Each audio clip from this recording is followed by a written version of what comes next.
Welcome everyone to the Voices of Terminus show, and today it's a special one. We're doing our community show that we have started to do now, I think for the second or third time in a row towards the end of each year. And we're going to look at the last 6 months, but we have a lot of guests here. And we'll start off officially with Kilsin. Say hello. Hey guys.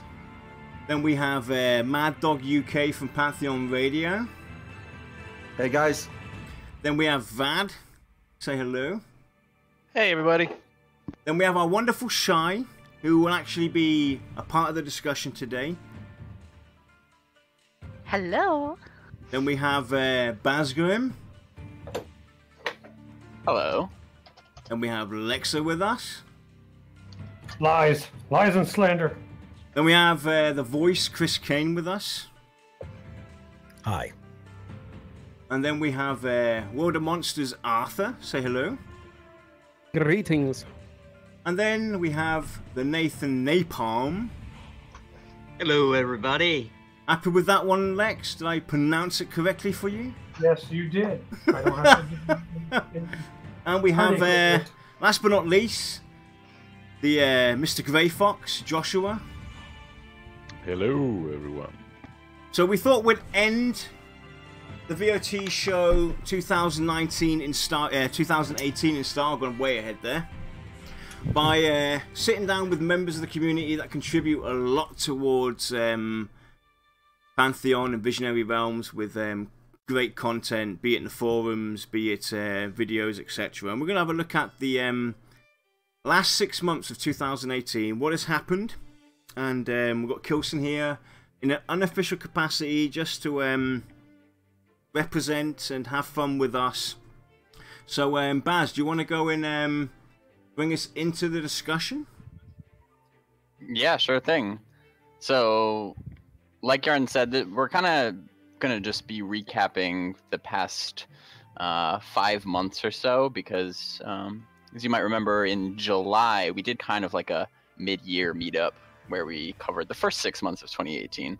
Because 2018 has been a very busy year for Pantheon, so we got quite a bit just in the past 5 months, and it started off in early August. We started things off pretty strong with a big reveal stream with Co-Carnage, where they revealed the Dire Lord class as well as the revamp of Avendir's Pass. So what did you guys think of that? We'll start off with Maddoguk UK.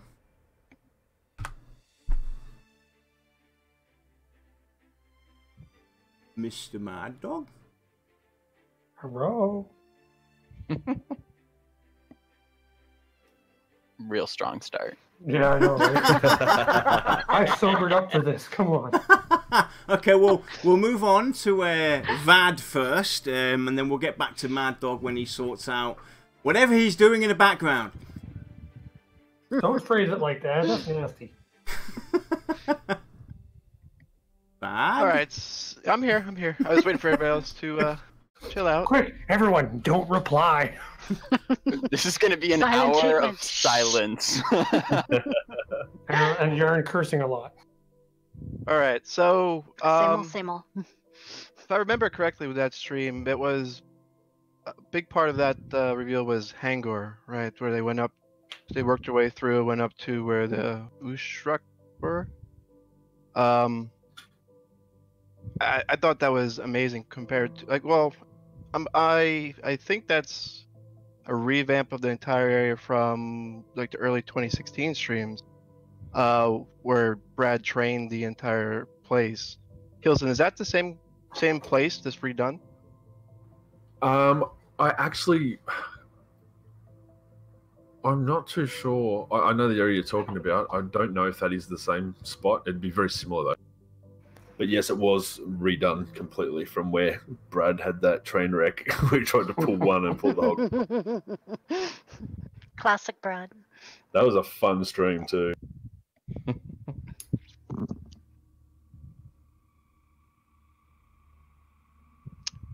That's all I really have to say about that. Okay. So, Hey, hello, did I lose connection? Shy, Yes? did you catch the stream? Oh, I did. I What try and did catch you all the think? streams. Oh, I loved it. I really loved it. But I have a soft spot for Ko though. He's such a sweet guy. But he just had such a look of joy is what I remember most from that stream. Yeah. He just looked, I mean, just this childlike face of utter Christmas joy on his face as he was like, oh, over here and oh, over there, and just, oh, it was just so cute. That is one of the reasons why we love Ko. Like we literally, we don't script anything. We don't tell him what to do. Like he's a genuine fan of what we're doing in the game, and like, to have that kind of personality, and also that following is fantastic for us to help get the word out. But yeah, he's a really cool guy. Very genuine. Yeah, I just thought it was absolutely adorable though. But yeah, he was a very strong streamer, and I really enjoyed all the questions that he came up with and everything. Yeah, I love his face. He looks like a With kid in the the candy eyes, store. you Like, get the big eyes when you just saw like something. It just made me laugh. Next, what about you? What do you think about it? I'm sorry, you cut out there for a second. You're talking to me? I'm talking to you. What, are you talking to me? Maybe. Dire Lord, do I need to say anything else? That's all that counted for you, wasn't it? Nope. Yeah, it was like one of the best updates of the entire year. Definitely. Hands down. What about you, Chris Kane? Did you catch the stream as well? I only caught bits and pieces of it. But the Dire Lord, I'm with Lex on this one. The Dire Lord was absolutely awesome to watch. Yeah. Yeah. Holy crap, that's your real voice? I feel like I'm in a commercial. oh, that's terrible, isn't it? He could come up to me and go, "You're going to jail," and I'd be like, "All right, let's go." Arthur, did you happen to catch the stream as well with the Dire Lord and Avendir's Pass reveal? I'm not sure. Is that the one where they showed the major changes with the lighting and everything? I think that was a previous one. I think When was this one streamed? This was in August. August. Yeah, So the lighting revamp was prior. This was mostly Vadd's right. This Avendir's Pass had been in a few streams before, but the zone was just totally redone since then, and that was really the main attraction of that stream. What about for you, Nathan? What stood out for you for that? Well, besides the fact that Ko's an excellent streamer, and like we already mentioned, the joy he always has when he comes back into the game, that's wonderful to see, because that's how we all kind of feel on the inside, at least. But he kind of visually shows that, and I like that. But my favorite thing about the stream was definitely his attention to detail and what had changed. He noticed some things, and one of my favorite quotes came from that stream where he was talking about it's in the details. So that's what I got from it. What about you, Josh? I think for me it was the cohesiveness of the group, and still being able to still look like it's a load of fun together to just group and to take on the mobs, and everything just felt so natural and looked so natural as well. And the colors of the actual world itself was just amazing as well. Yeah. Maddoguk, are you present? I think I am. Can you hear me now? Yeah, we can. So, what was your take Sorry on about the? No worries. What was your take on the stream with the Dire Lord reveal? Excuse Yeah, me. I love it. I love the Dire Lord. It's a fantastic class. Yeah. It was a really good stream, if I recall. I have so many friends here today. You do, Lex. Yeah, it's definitely, Ko is definitely a brilliant choice to bring the game to a broader audience, and he's very genuine when he is sitting there in front of the camera and playing the game with the devs. He's definitely a joy to watch. But Avendir's Pass just always blows my mind. And again, like Nathan said, the in the details is what it's all about, and that's what that's the first thing I always look at when it comes to MMOs and everything is the level of detail. and by God, it does look amazing. Baz, you want to add anything towards this, or? Yeah, I was trying to remember. Wasn't that the first stream where we saw like a new human model where you could actually see the armor that they were wearing on the body? I believe. I think it was one of them. Yeah, it was one of the the first, because for whatever reason, whatever stands out to me was the Brigandine armor that Ko's Dire Lord was wearing. That, like, right off the bat, I just thought it looked so cool. For me, that's like one of the most satisfying parts of an MMO is when you, like, you get a new piece of gear and you can, it makes like a noticeable difference like on your character. Well, you gotta look good though. That's what I'm saying. Exactly. I mean, Don't style is for nothing if you ain't looking hot in the process. Exactly. You want the mobs as they die to look at you and go, "Damn, you look good." Yeah, it was around that time we snuck in the changes for armor, because we were also demoing that female warrior kind of style where we started showing the armor, so it was very close to around. Yeah, this was August. I feel like as we go through the show today, things will be easier to remember because the stuff in August is so long ago. But yeah, I think that was one of the first streams for the new armor, because Ko is definitely styling. But August also, started off the whole bringing it to the public with streamers as well. Yes, and that is the big plan that had been in the works for a long time with Ben Dean and myself to kind of get the streamer program up and running. We'd put a lot of work into it in the background, but yeah, it was really important to us to bring it to the forefront and to get people in, because not only does it help with advertising for us, which is a big thing at the moment while we're still kind of not fully funded but still in a very good position. The money that does come in helps us get more people on board, as you guys have seen recently, and that is going to help speed things up and also get more into the game. So it's really important to get it out to the community for basically just to give back to you guys, because a lot of the streamers from medium to small streamers to people with 2 viewers have been putting in a lot of effort to show off the game and to help us out. So we wanted to kind of give that opportunity back. So it meant a lot to us. We put a lot of work into trying to get that out. So I'm glad we can show a little bit and start the ball rolling, but there's a lot more to come. Well, that's kind of the perfect segue into the next thing that happened in August, which was the MMO All-Star stream, which is kind of like the first dip of the toes into the stream. It was our first demo of it. Yeah, you guys were our first demo. It was basically Joppa with the Hive Leader, Force Gaming, Vress, Fever, and Doc.Game. That was something I know the Hive Leader had been trying to get together for a while, and I will say I'll just kind of tack my own thoughts onto this, where it not only was it good to get more widespread exposure for the game, but what I got out of that was how much fun it was to see some guys. They all were, they're very established in MMOs in general, but they had next to no experience with Pantheon specifically, and so it was really interesting to see them kind of start off with no knowledge of the game. They were really struggling at first. The game wasn't holding their hand. It wasn't easy, but as the stream went on, you could kind of see them figure out what was going on and settle in and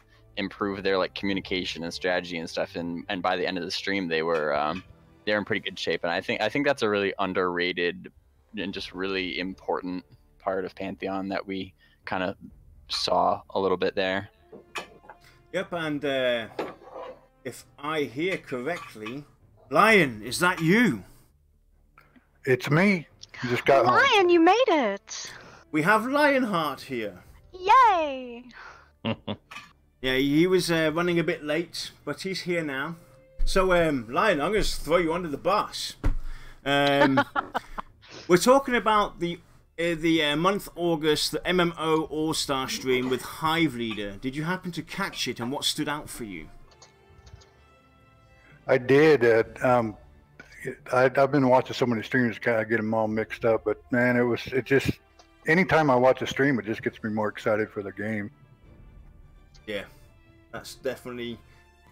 Mate, I'm with Lyonheart. I work for the company, and everything merges and blends into one for me too. So I'm going to look worse than you guys, not being able to remember half of the streams, even the one. Yeah. So, what about you, Nathan? What stood out for you with the Hive leader? For me, I'm a Hive Leader fan. I've followed him for many years, so it was awesome just to see him play my game. You know, the game I'm all for. So, and plus, I love his sense of humor. I've even used a couple of pieces of that stream and some videos where he makes a joke about, you know, you make me mad, I'm gonna let you all die. So, you know, I just enjoyed it because I'm a big fan of him, and like we all are thinking, anytime you see some more Pantheon, it's all fun. But seeing him on it was really fun for the same reasons Bad's already mentioned. Yeah. What about you, Vadd? I liked the fact that it was the first, since it was the first community stream. Just watching, when everybody was streaming too, so I was tabbing through everybody from time to time just to see what everybody's perspective was like, and it was really cool watching people just get dumped in. You know, brief overview. Here's your class. And then they just started going to town, and you could see over time them just getting better and better what they're doing. And it was just nice to see that it wasn't totally intuitive. So like it was like, hey, you know, this is kind of foreign to me, but I got an idea what I'm doing. And then, you know, after a few fights, you're like, okay, you can see the progress. And it was nice to see they're all having a fun time, and it was pretty easy to pick up, you know, and understand.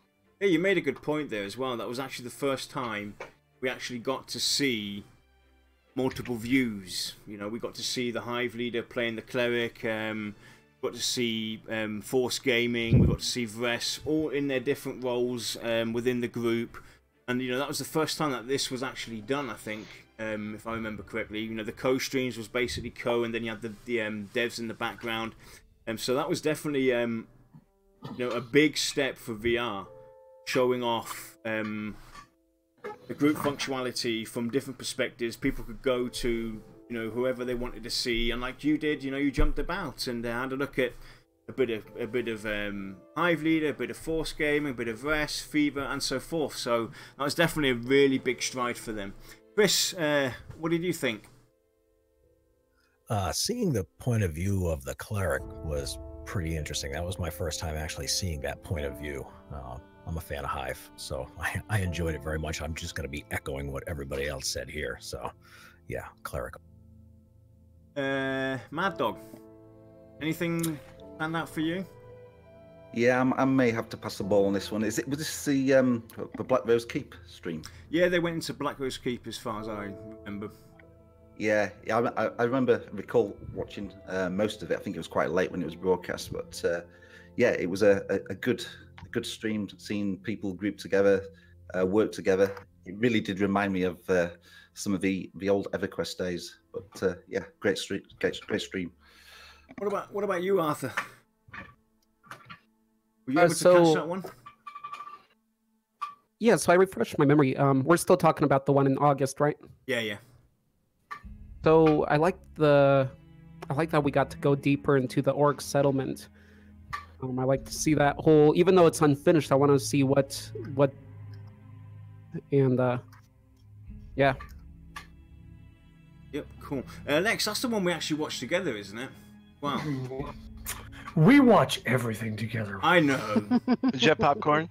But no, we didn't. I had something that resembles popcorn, but highly alcoholic. So, what stood out for you? Well, I think the fact that, you know, you have seasoned gamers there, and they were struggling, but it wasn't struggling to the point where you could look at it and tell people were getting frustrated. It was kind of more of a culture shock of, oh, we actually have to figure out what we're doing. We have to actually be able to play our classes correctly, or at least somewhat efficiently. We can't just blindly go in, smash our face on the keyboard, and we win. Yeah. And that to me was very promising. When you start seeing them you know, rereading some of the abilities, trying to finally understand how certain things work, you really start to see that the synergy amongst even strangers does build relatively fast. And when that happens, it actually shines. You can tell visibly that everything starts going smoothly until you hit a boss and got to use cheat commands. Yeah. Josh, what about you? Did you catch that one?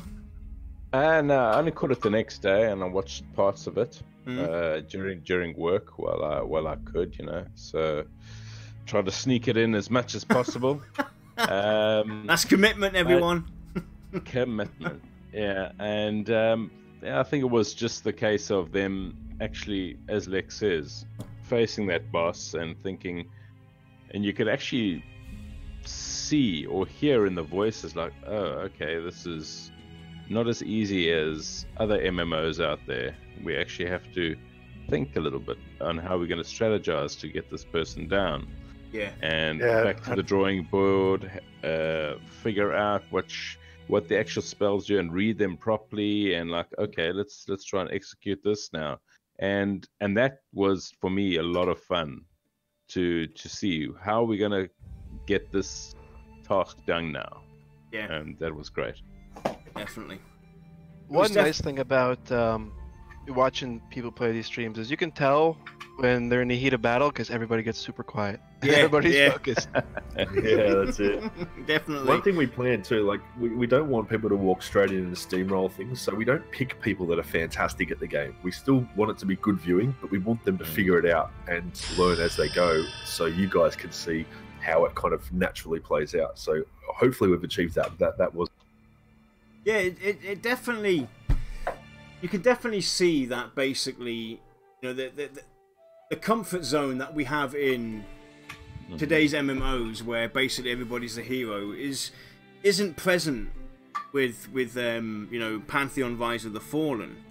You know, there's challenge there, but it's comfortable enough for people to, you know, get back to that old school feel of how some of these classes used to work and everything. And you can see them, you like Lex said and pointed out, and Vadd and everything, you can see gradually over time everybody got more accustomed to, you know, functioning in a group again.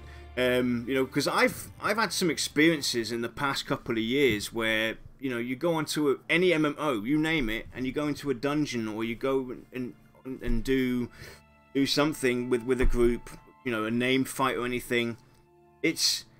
You get together, nobody's talking with each other, they rush through these things, you know, and if you're somebody who's coming back to an MMO or new to this MMO, you feel kind of lost. And with Pantheon, you know, that will, you know, it seems to be that Pantheon will not have this issue, because look how quickly the Hive Leader, Force Gaming, Vress, Fever, Docked Game got together. They never played before together, and within their time frame of streaming, they felt like they've been playing for quite some time. You know, that's it. They started off like kind of newbies and trying to figure it out, and looking a bit silly, a bit fresh, and then by the end of it, they were, you know, running around confident, knowing what they were doing, and looking great, working good as a unit, and getting things done. Yeah, and enjoying themselves as well. You know, talking, having fun. Exactly. Yeah, man. Exactly. See, we're like, when we did the first developer streams, and I'll be the first to admit, even the ones that I was in, where we were a bit newbie. We had some devs that, you know, were playing classes they weren't used to, and we'd pick the classes and the races before the streams. We'd lay out what we wanted to do, like where we'd start and where we'd finish, and along the way there'd be a couple of stops for talking points, but that was the only part of it that was scripted. It was just, we wanted to go from here to that direction. We'll stop here and there, so Chris or somebody, Brad, can explain a little bit more about the game, so you guys can get a bit more info, and the rest of it was just do what you do. So I was lucky enough to play a rogue that I've played at a pretty high level for many years and had a lot of practice in. The rest of the guys weren't so much, and they were, you know, still doing great, but our streams were, you know, a little bit uncoordinated and newbie and a bit rough compared to some of the other ones. So we try to up the level with that, with you guys. So I've got to put you on the spot now, Kilsin, because you just basically put yourself on the spot. You said the streams that you were in. So what happened? Why aren't you in the streams anymore? What have you done? I got I got banned for griefing, mate. Nah. Honestly, it just came down to time. Like, we've got new team members, we had new things to show off. It was more going towards an art level. So obviously that's not really my department. And I love the streams, man. The first opportunity I get to jump back in one, I will be there, don't you worry. But at the moment, stepping down to let other people have a rest from my antics and jumping off walls and messing About to around. say killing yourself. So let's move it along now to the rest of August. And Baz, correct me if I'm wrong, but the Brad and Jopper on MMORPG.com Space Game Show was actually the second time that they showed up there, right? That is absolutely correct, yeah. Baz, do you happen to have the overlay of what was discussed? Do you remember briefly? Oh, you're putting me on the spot. I know. Just say words. I can pull it up real quickly. I can tell you that. I'm off the top of my head.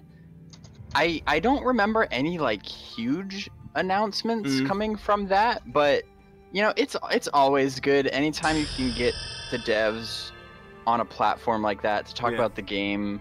You know, you reach new people, especially Brad and Joppa. I mean, they're so good at just articulating what the game is and why they're doing what they're doing. So it was so it was definitely enjoyable to listen to. But I'll throw it around to you guys to talk about it while I pull up my summary of it. See, I'll skim over to see if there's anything.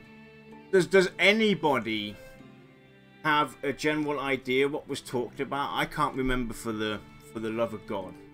Yeah, I can't either. Wasn't that the one that opened with talking a lot about the wizard being the best class reveal, and then it went on talking about tanks and everything? Yeah, that was the one. See, there we go. That's the main takeaway. Exactly. If you got nothing else out of that stream, you learned that the wizard was the best class. Definitely check it out. I mean, MMORPG game show is, you know, I think it's more directed at people that don't already have a fundamental understanding of the game. So it's more kind of reaching new people and introducing them to what the game is all about, which is obviously really important. But you know, to most of us here, we probably, you know, there's nothing very new about it. But like I said, yeah. So definitely check that out.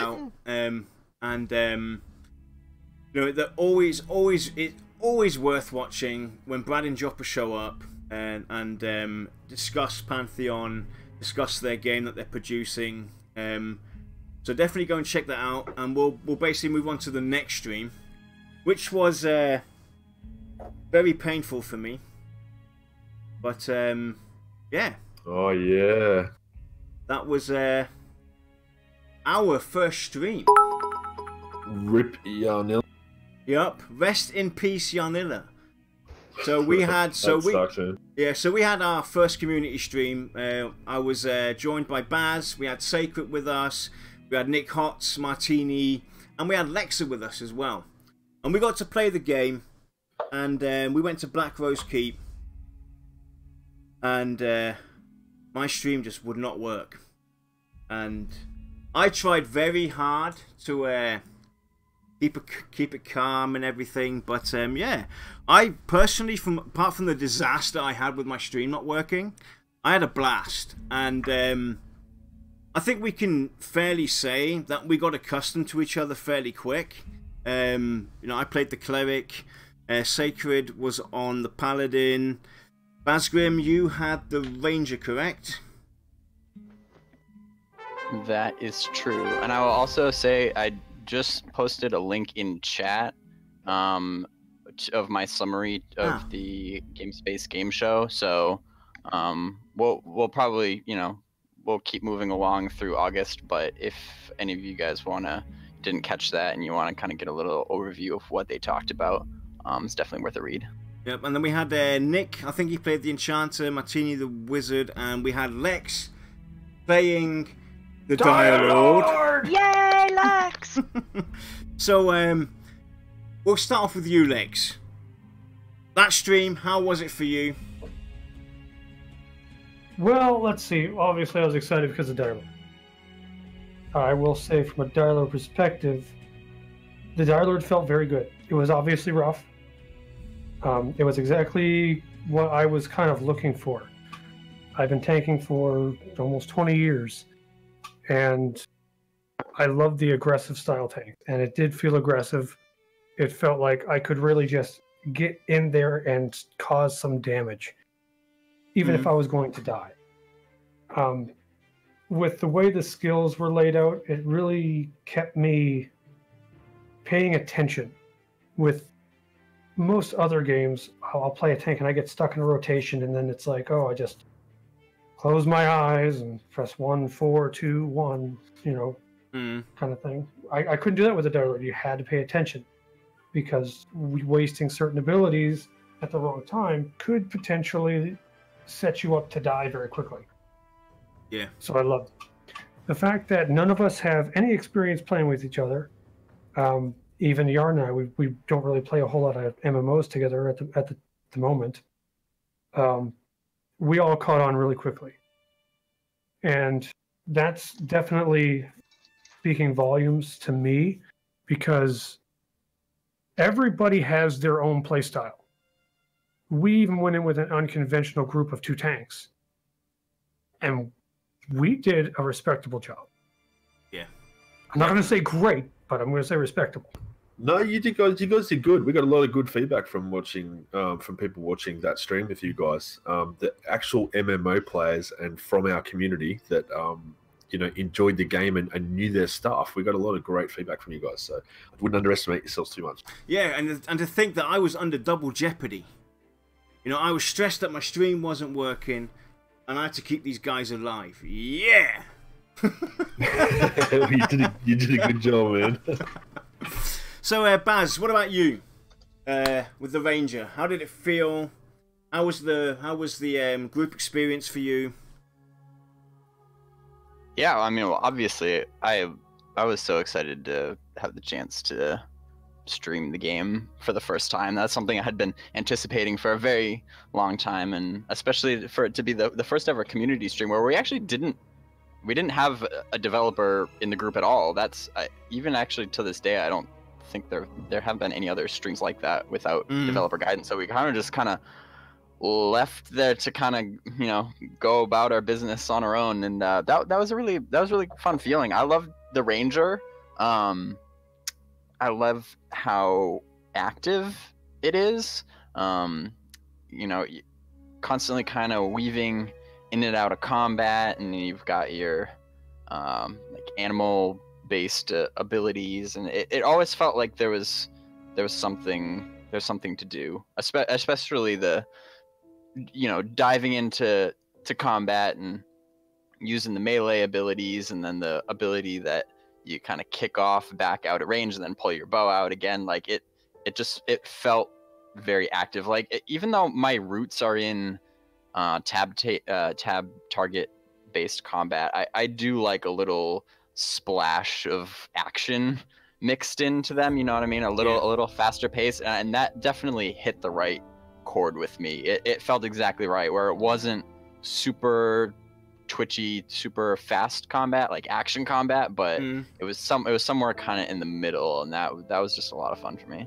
Yeah, it was, quickly going back to the cleric as well. Obviously, unfortunately, people couldn't really see what I was doing, but the cleric, I really liked the way cleric felt, the way that the spells are handled. You don't just hit your heal spells and off you go. You had to actually collect celestial power, basically, and some of these heal spells, some of the damage spells, they had to use these celestial power points, and you had to really focus on what you were doing, and pick when to use what spell. If you're using the there's a heal that you basically would cast, I can't remember the name of it, where it would jump to 3 individual characters and heal them up randomly. And you had to really time that out and figure out when to use what, and keep your points up, your celestial power up, and obviously having an enchanter obviously helped as well, because my god, does mana go down fast. especially Yeah. when you're having fun and you're just, rocking it like we did. I mean, I was begging internally, because I was under double jeopardy, that we would have like, little moments where I can like take a breather. And I didn't get to rest. I felt like, it's constantly going, bam, bam, bam. But it was really great. And like Lex pointed out, we never played together before. We've hardly had any experience playing any of the MMOs together. And we did fairly well. Yeah, so... you guys did great. And just on the mana too, that is a work of progress. So the balance there will be adjusted as we have... we're in PA4 right now, so we're still taking feedback on that. But yeah, you did great with. Yeah. So Nathan, you wanted to say something as well. Go, Nathan. Yeah. So that was I was most excited about this stream because we were going to get to see the community of Pantheon get together and run around together, kind of unsupervised. So I expected, to be honest, going into the stream, I thought you guys were going to like check every boundary, try to slip into a zone you weren't supposed to be in. But it was a lot of fun, and I gotta say though, when I'm going through videos, trying to cherry pick to make the paladin look good, that is not the best video to pick because Lex was holding it down, and it makes me angry every time as a paladin. I'm watching, I'm like, dang it! Every clip I get does not make me look good here. So, but it was really great. Everybody did really good, and it was a very enjoyable stream. Probably my favorite. Not to give everybody a heart attack here, but I'm actually going to jump in defense of the paladin for a little bit here. Oh my word! Somebody has to clip this part. Quick, clip it. Yeah. Heart attack time. This isn't Lex. Yeah, show us the real Lex. No, What? this is. I mean, Everybody knows I'm hard on paladins because I want paladins to no longer be the lazy tank. That's the only reason I'm hard on them. But with that community stream, I think it was Sacred that was playing the paladin. I don't believe he does a lot of tanking at all. So this is the first time I think he possibly tanked on a paladin. It could have been the first time that he had tanked, period. I'm not really sure, so don't quote me on that. And at the time, the threat was obviously still in need of balancing, and the Dire Lords was way out of whack. Yeah, that's a fair point. I mean, Sacred's not here to defend himself, so it's good that you mentioned that. Yeah, you're right though. Sacred's a support player, so yeah, I know he was a little out of his comfort zone with tanking. I'll also say, in regards to Nathan about us not like going out of bounds and exploring stuff, like we would like them to let us stream the game again, because like even though they weren't. Right, even though they weren't in the group with us, like I still saw them in chat. Like I know they're watching over their shoulder, so it's like, they're multiple devs with like GM invis on, so they were around. Watching. Do you know that actually before we actually went live and got together with everybody, me and Lex, we were sitting there thinking about what can we do to kind of break off and go somewhere else. We really thought about it. We really thought about taking everybody into a different direction. But we held fast, we held strong. We thought, nah, we better not risk it because I'm sure Kilsin's around the corner or something, ready to stab us in the back and show us who's boss. No, because if we did that, GM kill button that was going to drop someone dead in their boots if they had moved. We step into Avendir's Pass and the servers just shut down. That's it. We didn't do is because we didn't want to do our very first stream and have a bad, or just to make things difficult for the GMs. Simply because what's going to happen? They're going to be less inclined to let us do it again in the future. And I'm pretty sure Martini or Sacred or Baz would be knocking on the door and be like, I'm going to go to jail tonight, I feel it. Exactly. I will say, though, we can't move on until we mention the fact that we trained the entire zone at the end of the stream. So that was kind of our little way of kind of like leaving our mark and causing some chaos without really... That's Nick, more leaving a tribute to Kilsin. That's what you're doing. Yeah, that's it. Nick, I saw Nick tagging everything and then just hot tailing it out of there. Yeah, I believe he found a pathing bug where if you hit something on the wall, then if you went down to the entrance of Black Rose Keep, it aggroed almost everything in the entire zone. It tags every other mob on its way around to pick up a small army. Yeah, that's hilarious. I liked watching Martini's stream. She was stopping to smell the roses. She mentioned a couple times the scenery, and she was looking at the art and stuff. I really enjoyed that part of it. That poor girl was so sick. Yeah. She was in rough shape. Yeah, she wasn't. I was just watching one of the fights, and I noticed a bird fly by. So it's just cool to see little details already active like that. You know, that was the problem though, as well with this group that, you know, with Baz and Sacred and Lex and Nick. I would have loved to have, you know, just wandered around in Black Rose Keep, looking at, you know, pictures on the wall and looking at the books and looking at this and looking at that. But no, I wasn't allowed to, was I? I would have loved to have shown you guys more scenery, but obviously, you know, I had the double jeopardy that the stream broke down as well, so it all went. That was the most probably my worst day that I had, you know. I was so looking forward to getting there and representing the cleric, and then everything just fell apart. Yeah, that's a good. I didn't know that. I didn't know that Martini had kind of looked around the scenery. But that's good. I'm glad she did that because that's important. But yeah, good luck trying to convince Nick to do anything other than kill things. So. Hey, when you're good at something, stick with it. Yeah, I also think that was the first time actually that like the player perspectives of the wizard, which was Martini, and the enchanter, which was Nick. Like I don't think anybody had actually seen a stream from their perspective. Yeah. No, I believe that was the first time.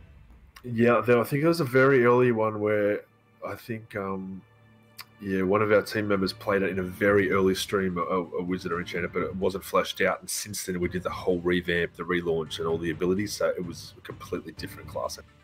Yeah.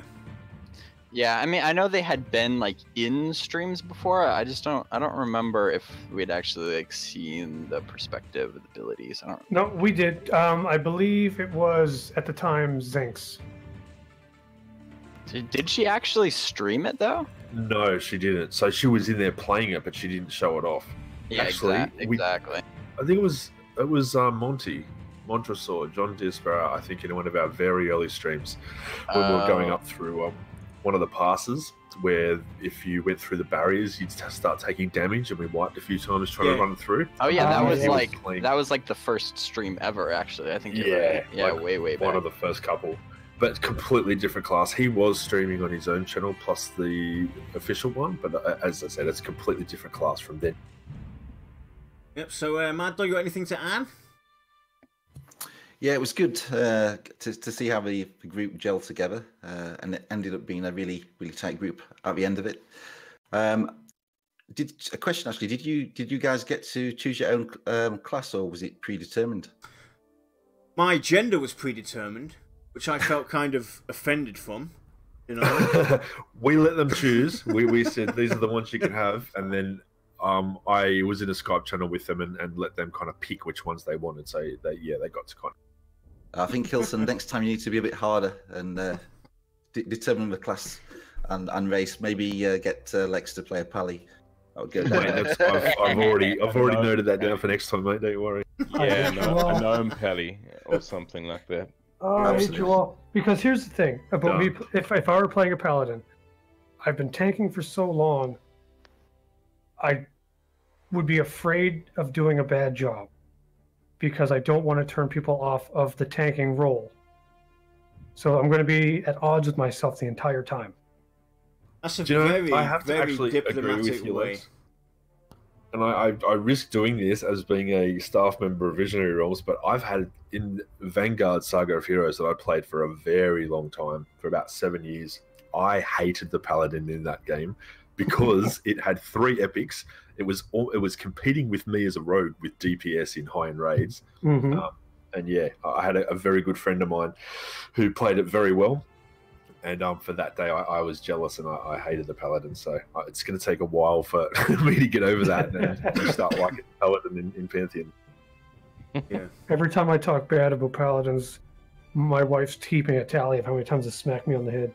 Chris, you got anything to add? Well, after hearing all of that description, I missed that stream, but yeah, I think I'm going to go watch that. Definitely. There's a lot of perspectives to look at. What about you, Arthur? Did you catch any of them? Well, I have to be on board with what you've been saying, especially how Lex put it, that you can't just play like the Dire Lord with your eyes closed. That you have to be engaged the whole time. And what I really look forward to seeing too, more of an experience, since I haven't been in the game yet, is just how different the classes feel. You know, just how clearly they feel. Like he was describing the Ranger, how he talking at the time, but he was describing playing the Ranger and jumping in and out of battle. You know, that already sounds pretty different from a lot of other roles. We're used to that. We're used to backstabbing, but I want to see how extreme those differences are and things like that. Yeah, definitely. Josh? I didn't really see it. It was stupid o'clock time for me. I know, so... it was really, really late for you. And really, actually really early. Very early. Early I think it was like 4 in the morning or something like that. Stupid, yeah. But no, I watched what I could the next day, type of thing. And yeah, it's the same as usual. It really is fun seeing the classes interacting with one another, and how you guys bounced off one another as well. So yeah, pretty good. So let's move on. Did you watch it? I was just gonna say, did you watch it at work again? No, this time it was like the next night. So yeah, I try and make it as inconspicuous as possible. You shouldn't, though. You shouldn't. You should make it as conspicuous as possible. And when they ask, "What the hell is that?" you can then just mark it. Hey, this is Pantheon Rise of the Fallen. The next. Everybody, drop your tools. Yeah, exactly. Start playing. Come on. So then get them all on board. Next time there's a new stream, you can have it up in the boardroom, big screen TV. And all you know, actually, Kilsin, what you could do is maybe we can get Joshua on to do a streamer program stream, but he has to stream it at work. There we go. Can you imagine? Anyway, let's move on to a dark month for Lexa. September. Oh God. September. The Scar rework revealed.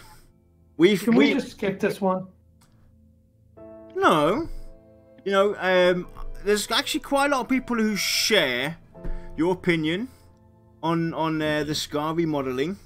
You know, we've had our discussions up and down about the Scar remodeling, but it is understandable from a developing standpoint why they took this approach, why they decided to change it out. I mean, the main thing for you was that the Scar in general was less spiky. Correct, Lex? Not necessarily just spiky, but I'm going to say that all the little details were removed for me. That made it feel vicious. Made it feel like when you see it walking through the forest, you just want to turn around and leave. You know, I'm done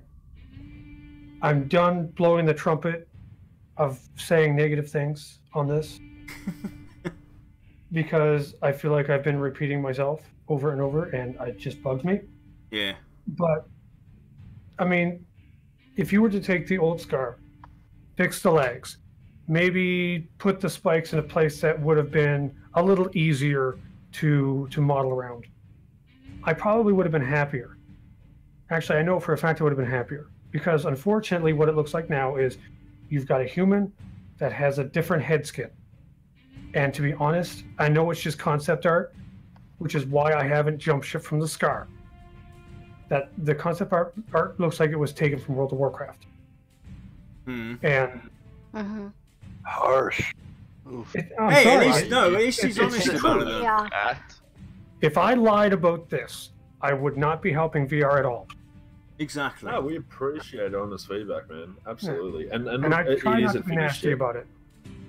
Yeah, and look, it isn't finished yet. The scar, the changes. I don't know the details behind it, but I know it had something to do with modeling. You know, the textures, the rendering in game, armor, stuff like that did play a part in why it had to be toned back a little bit. But yeah, as I said, it's the concept art is not the final product, but we definitely appreciate that feedback. Yeah, I'm a software developer or a software engineer, whatever phrase you prefer to use. So I understand how the process evolves a little better than your average gamer. And most people that I've talked to about them have just straight up jump ship, said, screw it, I'm going to an ogre. And I've always tried to tell them that, wait, because what you see in concept art is not what you see in game. I mean, for instance, if you were to look at ogre concept art and look at the new ogre graphics that we saw recently, they're similar, but they're not really a one-for-one representation. No, that's right. So I'm going to take a deep breath. I'm going to give VR the benefit of the doubt and say, let's see. I think that's where Baz's trust in Pantheon comes in, but he's gotta hold on tight. Exactly. Go for a ride. That's it. You got that right. So we'll start with Baz. What did you think about the Scar remodeling?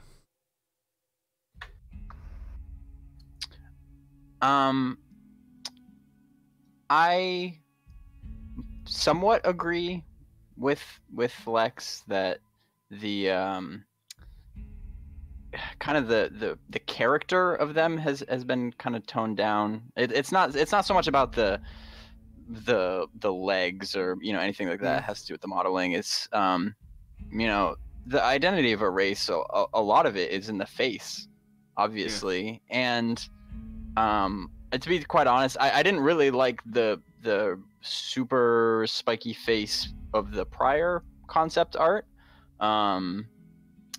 It kind of the facial features of it looked very human, and then it just looked just a ton of spikes sticking out of a human head, basically.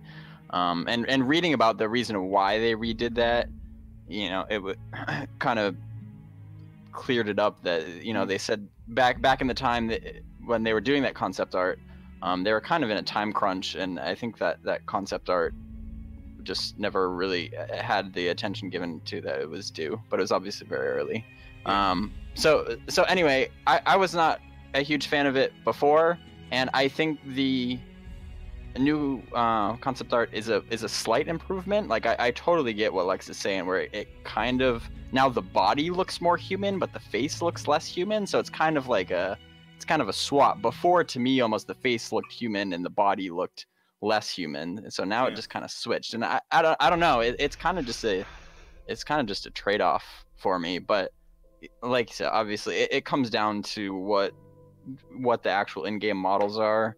And even the first time we see a Scar in game, I'm sure that's not going to be the finished product either. Like, it's just so early. I think Lex made a good point that even like the last ogre concept art we saw did not really look identical to the ogres that we see in game now. So it's just it's a process. You just kind of gotta see how it progresses. That's the thing as well, not everything can be perfect. Not everything can be done in time. Sometimes things, get pushed back, get delayed, or in this case, they were kind of under pressure when this all, when the whole remodeling of the concept art for the Scar came in. But if people actually look at the lore and think back about the Scar as well, this is an argument that I actually brought to Lex as well about the Scar models. They're tribal, and they constantly fight amongst each other and everything. So you could almost think that they will have a hierarchy within their ranks, where they will have like the more low down foot soldiers and the more moderate officers, and then the top of the food chain. Management, leadership, Scar. So, and I would like to, this is how I kind of give hope to Lex is like, maybe this is, the basic Scar model. Maybe they can add in things later where, you can choose if you want to look more like the more moderate officer, soldier, fighting type thing. And that's what I actually think, could possibly happen, because it all comes down to when the character creation is there. You have the basic concept out of the Scar now. We don't know what options are going to be available further on down the road when the character creation comes. Can you add in more spikes? Put it more spiky, this, that, and the other. We'll have to wait and see. Exactly. And to touch on your point, we have humans basically have different versions, or say factions, if you will. So the humans will look different from faction to faction. So it is possible to do that with other races too. Another thing is, like, we've got a very small art department. Our guys have done incredible work. Sometimes it was even down to 1 or 2 people. It was like a lot of work for them to do. So over the years, as we've grown and now recently brought on a few more people and, like, animating and art, you're going to see that kind of stuff start blowing up and a lot quicker too. So it's, definitely. So the concept art as well, like as you said, it's not a 1-for-1. It's concept. You see a lot of concept cars come out. They never make it to the light of day, or they just look completely different to the picture. Like the same kind of thing with these. So it's just an idea down on paper, and we'll tweak it as we go with feedback internally and externally, and get end up with a final product of probably somewhere in the middle, and maybe with some extra stuff thrown in. But it's definitely not to get upset about. Exactly. We won't do you guys like that. And the thing is, though, it's also important though to give you guys the honest feedback. To tell you what we don't like. What we dislike, what we don't like, what we would. But the important thing is, when giving feedback on something that we disapprove of, is the reasoning behind it as to why we disapprove of it. And that's the most important thing, because there's no helping you guys, there's no helping us if we just say, hey, I don't like that. I think it looks terrible. Yeah. But exactly. why is it terrible?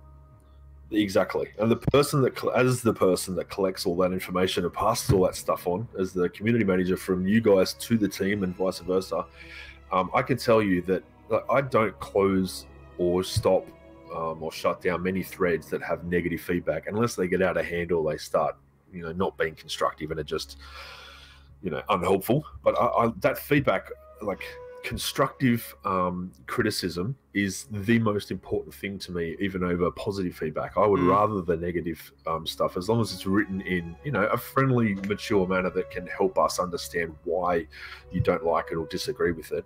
It can give us some solid reasons. Then that is the most important feedback in my opinion, and it helps the devs out too. Definitely. Is there a place where Pantheon, the creators of Pantheon, can post polls on things like this, like post an image or something and get a poll from the larger bit of the community? We don't have, not on the official site. We used to have polls and groups and all that kind of stuff, and it proved to be very chaotic and unhelpful. There was it brought the quality of posts down, brought the quality of the content, the discussions down, because people were just making polls for any old reason, and a lot of people getting upset with it and trying to block people and all that stuff. And it also slows the process down quite a bit.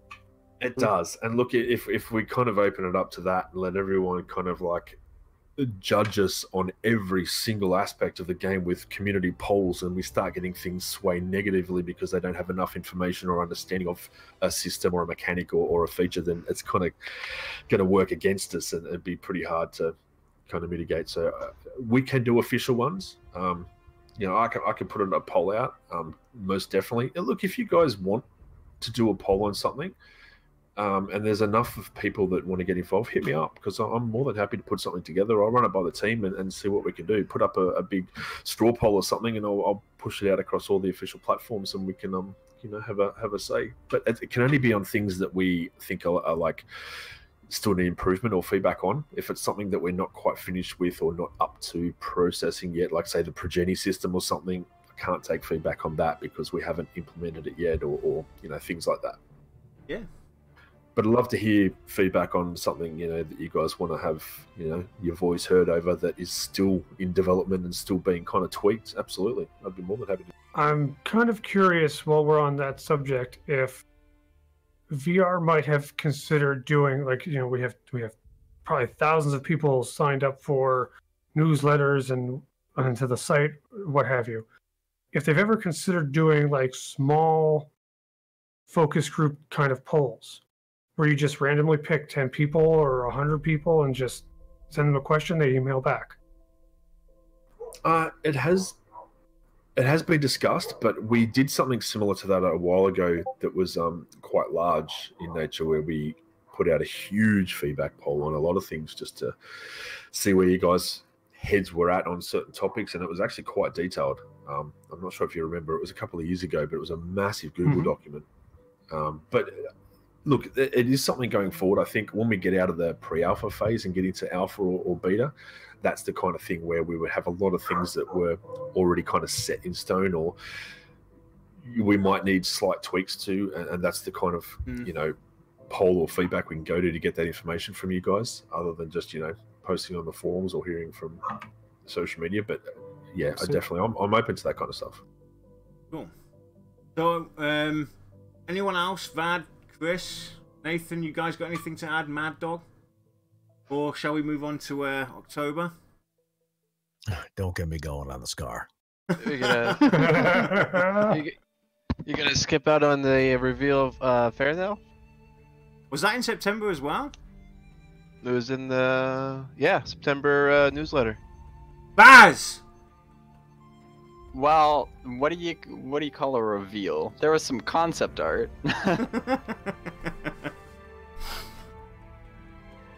I think we can talk about that in November, because they basically opened up the pre-alpha 4 announcement, so we can talk about it there, and revealed what zones would be available. Yeah, that's very true. Yeah, I skimmed over the under wraps part of September, and while the concept art was new, I don't think they really talked a whole lot about stuff that we hadn't already known, because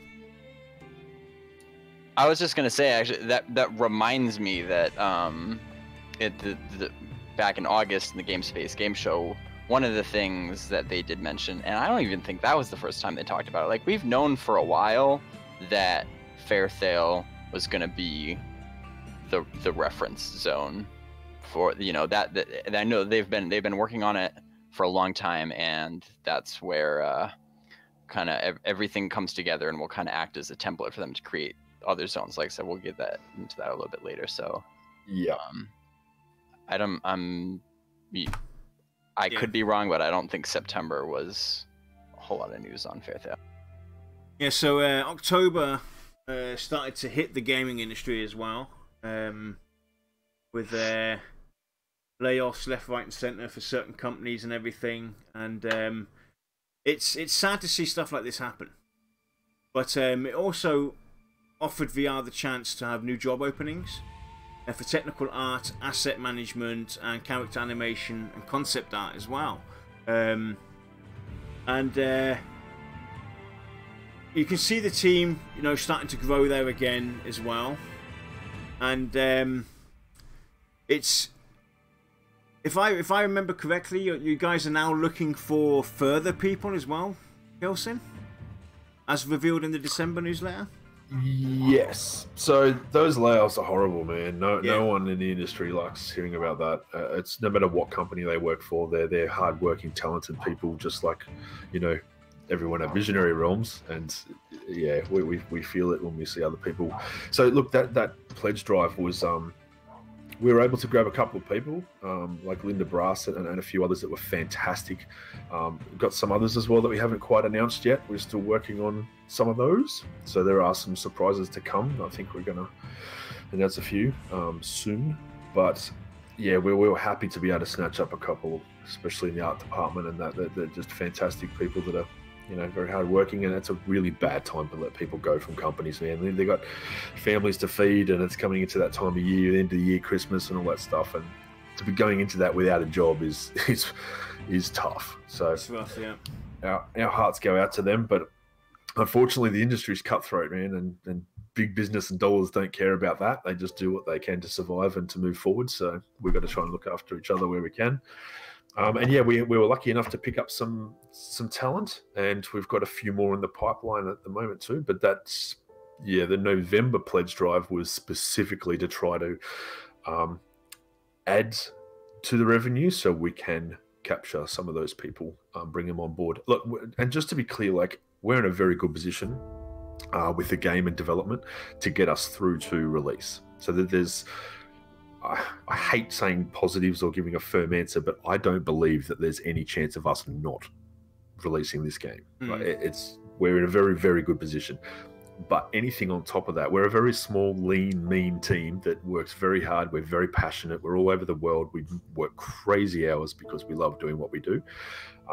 But any added talent that we can bring to the team to help with that is only going to speed things up. It'll get us into alpha faster, beta faster, add more content to the game, and release it sooner than what we would now. So while we don't have any set times for those things at the moment, we do have a rough plan internally, and adding people to the team is only going to help kind of that process speed along. So things like the November pledge drive, I know we got a bit of a, some negative feedback. It wasn't all negative, but about being a cash grab. But it's like, we can't just ask people to work for free. We need to be able to pay these people, and we can't dip into our already budgeted fund to get our game to release. We needed that extra revenue on top of that. So that's what that whole drive was about.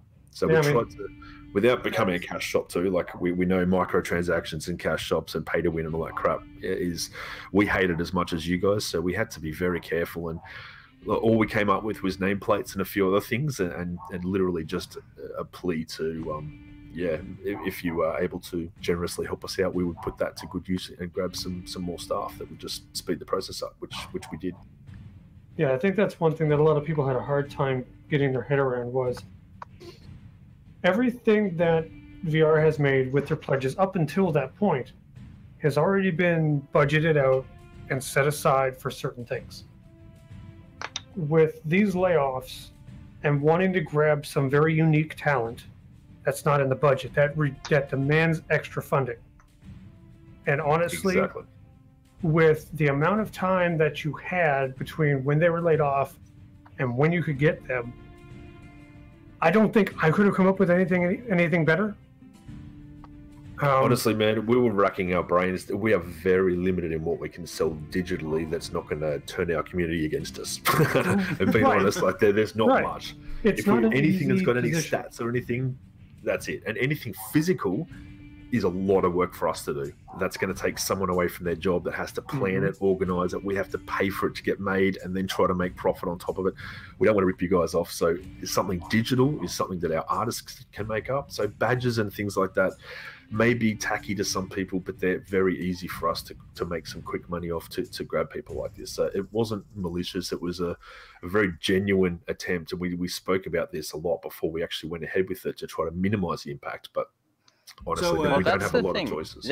Anybody that considers that a cash grab has no idea what the heck a cash grab actually is, because it's completely voluntary. Yeah. It's completely cosmetic. It has no effect on the game. Like, if you don't want one, then don't buy one. Like, it really is that's simple. It. I mean, obviously, and we've even taken the feedback to put toggles in. So if you don't want to see that, we'll let you turn it off. You know exactly. What I mean? So it's like there's really nothing to complain about with it, because obviously, businesses have to make money. Like, you can't develop a game for free. That's just the reality of it. So like, it's about that sort of thing is about as good as you can get for raising additional funds. Yeah, and basically doing what VR is doing, where they do not have basically a sugar daddy publisher to pay the bills for them until release. There's two sides to it. Well, that's the thing. People need to understand. It's either they get creative and do things like this, or you have to go somewhere else for the money, and then that can corrupt your vision. And they stated several times, many times, that they're sticking to the vision. So it was a good plan. Exactly. Let's go now. if something like this were to happen repeatedly within the span of a year, then I would be the first one to yell cash grab. So But what you're saying is we should once. cancel the December pledge drive? Well, that's not repeatedly. That's twice. It all it all depends on who's coming on the payroll. Wink, wink, nudge, nudge. We don't have a December one, don't worry. So I'm gonna. So Team since about we currently. hang on real quick, since we have kind of jumped into the November and talked about the pledge drives, I'm actually going to bring up the image as well. Show these. Yeah, Kilsin kind of Designs ushered off. us into November stealthily. Yeah, sorry about very very well No, done. it's I mean, because to be honest though, there really wasn't a whole lot to talk about in October. It was the job openings were announced for the technical art, asset management, character animation, concept art positions. That's it. And Yeah, then sorry, that's why I jumped, because we did advertise for those and we did get some great feedback and some replies, and within that we did have a few strong candidates that we were looking at.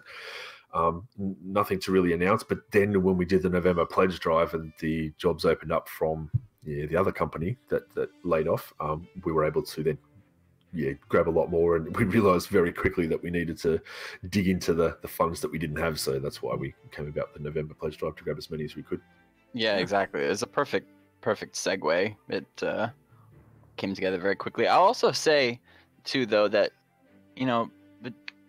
between September and October, there wasn't a whole lot going on. But I think that's just very telling of the nature of game development and the kind of ebb and flow of it.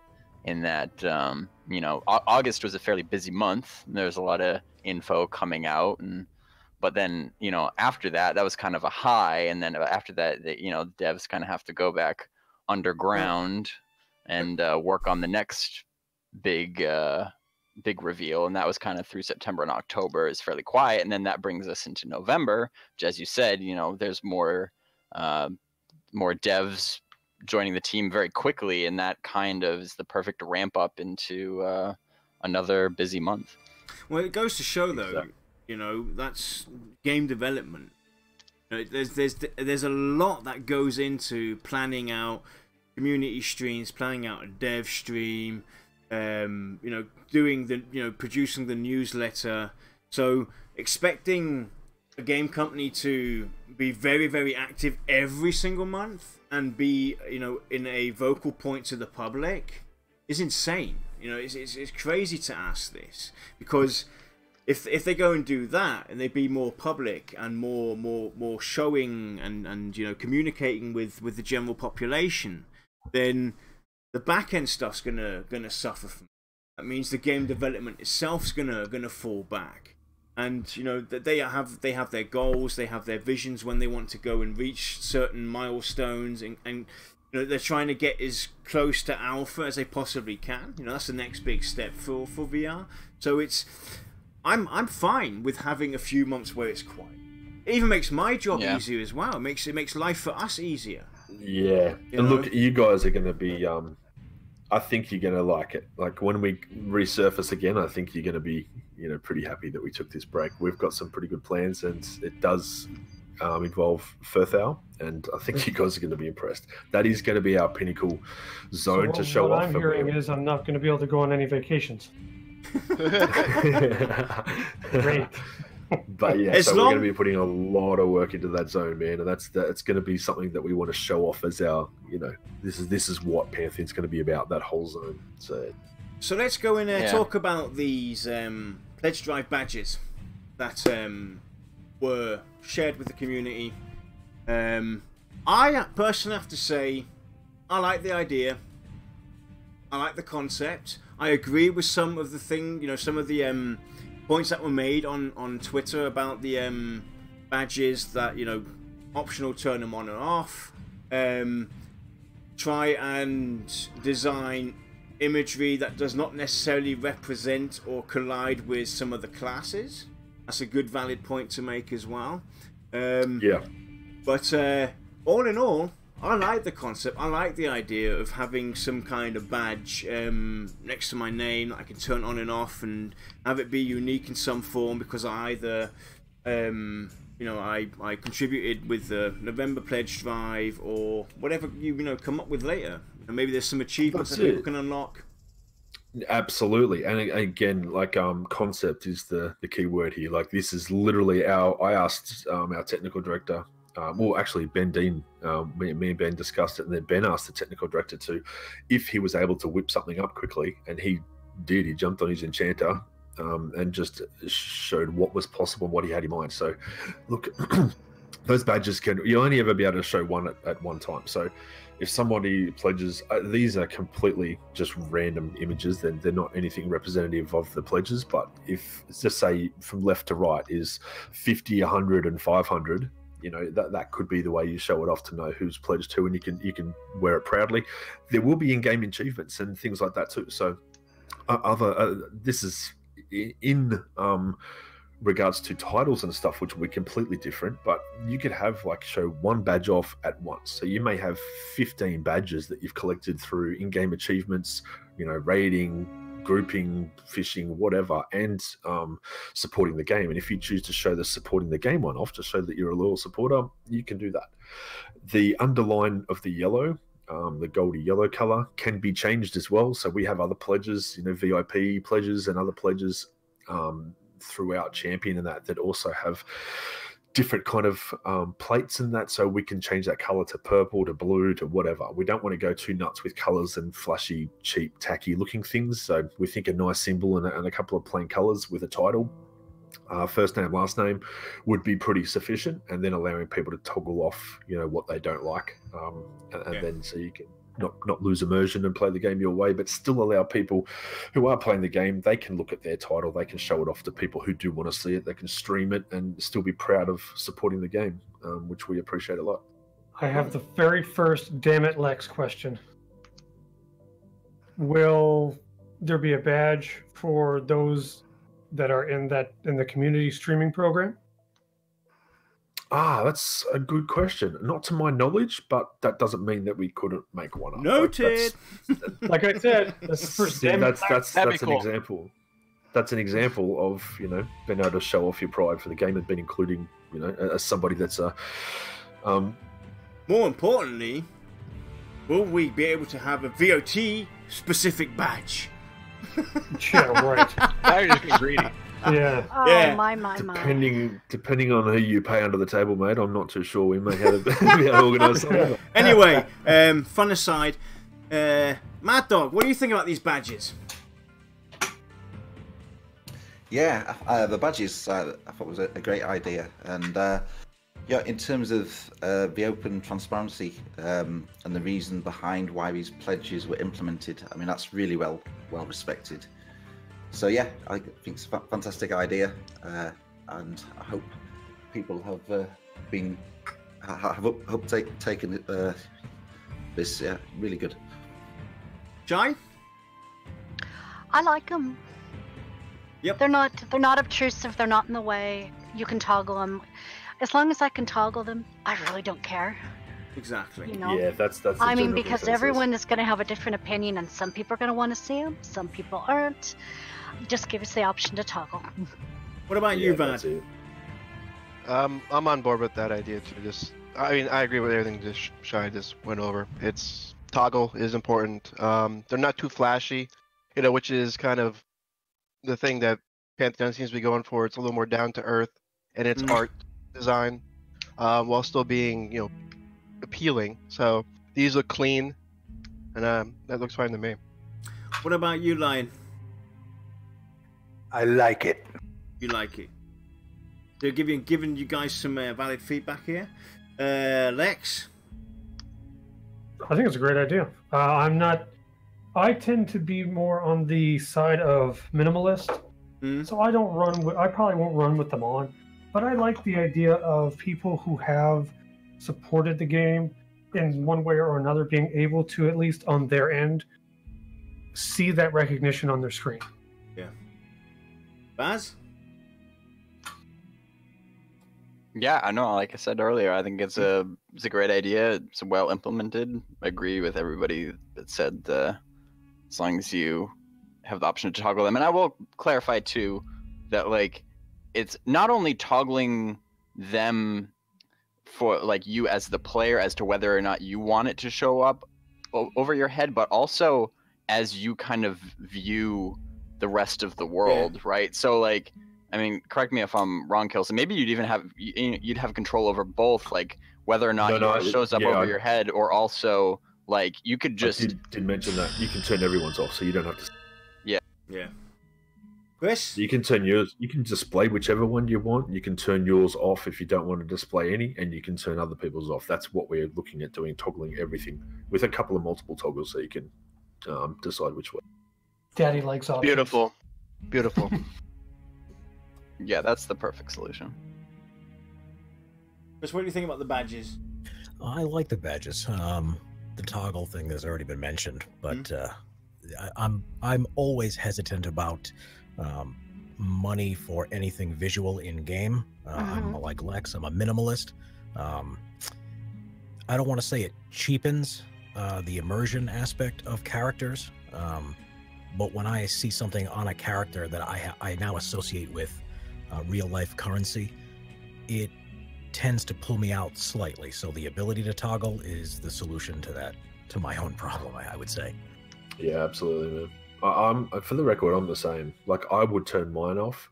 I would probably toggle other people's on, so as the CM, if I'm running around in official capacity, I'd be able to see everybody and all their colourful names and all their badges and what they've done for us and show their support, because I love seeing that. But if I was playing on a secret character with my guild by myself, I would toggle them all off, because I'm a minimalist too. I'd rather just focus. Yeah. What do you think about them, Arthur? Kind of what you guys all said. I'm really not a fan of microtransactions and things like that, but I like anything like kind of more vanity items and like said badges, kind of just pertaining to people that were early on supporting the project or supporting it through bigger means. I think that's something to be proud of, and I think that other people that aren't conscious of what that was, once people tell them, you know, how they got this badge, I think that's a pretty cool thing, and more, you know, support to it and not being drawn out of the game rather than, you know, just a random microtransaction buy.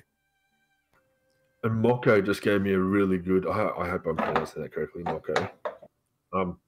But they just gave me a really good idea about badges with sound. So I'm going to get the team to make one for Moko with like a screaming goat that just periodically turns on and off without them being able to control it while they're running. The screaming goat. The screaming goat. Yeah, so that's going to be great, because then I'll know when to turn around and go the other way.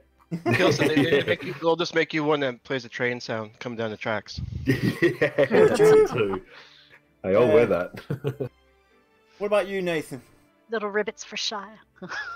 Yeah, I thought they kept it very classy.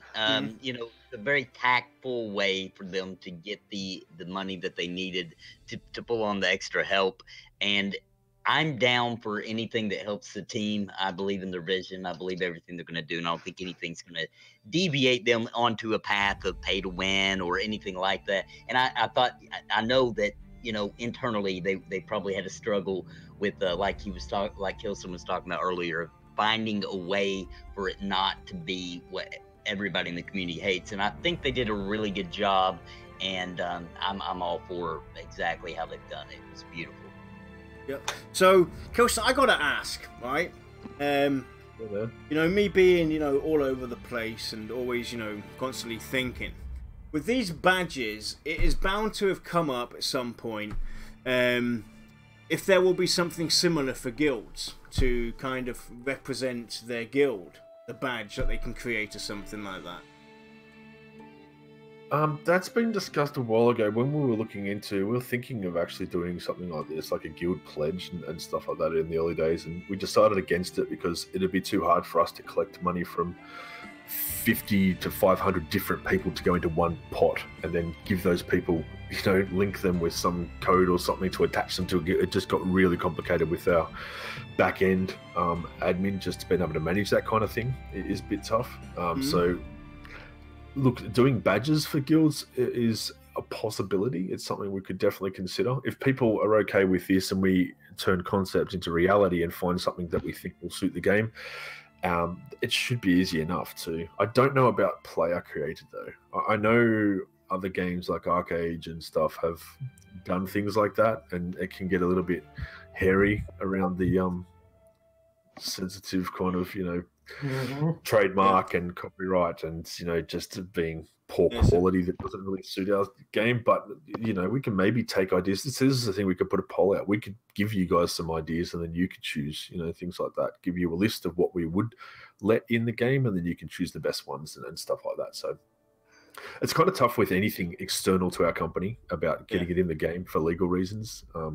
There's always going to be a copyright on it. So if we ever take someone's idea or they send it to us for absolutely free and we put it in the game and then run with it and make money off it, we're then liable to be sued. So it's kind of tough. But if we make it up and get your feedback on it, and then pick say 10 or 20 or 50 of the best, and then put it out there for you guys to choose, it's something I'm sure we could look into. Josh, you're back. I'm back. So we're talking about the pledge drive and the images for the badges. What did you think about them? Fish my mind about the images again.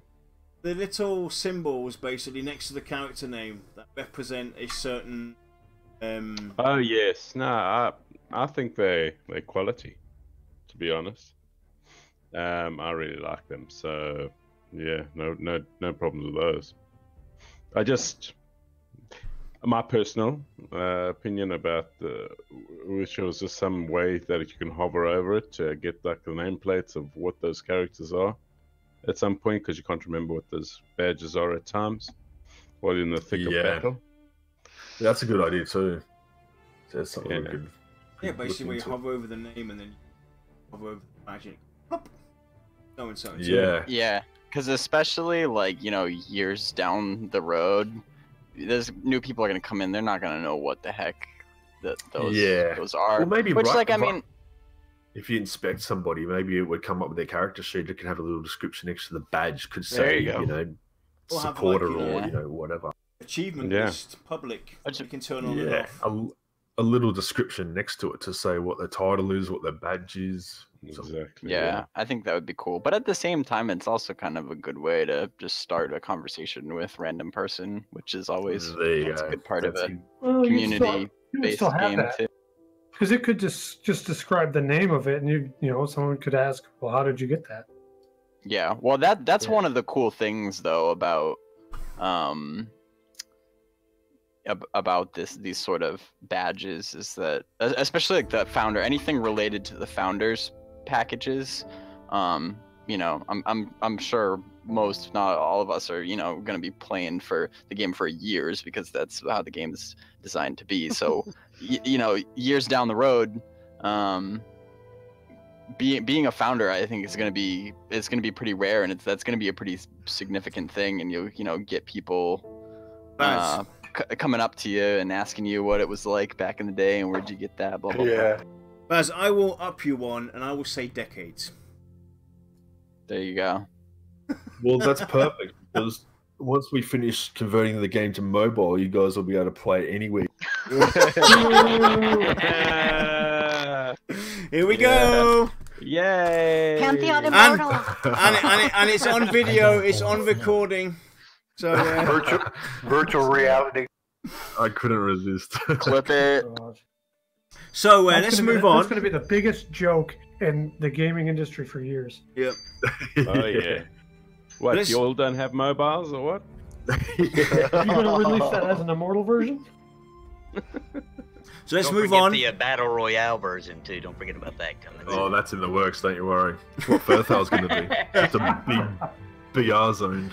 Everything, and then it's every elf for themselves, because the Scars are going to win.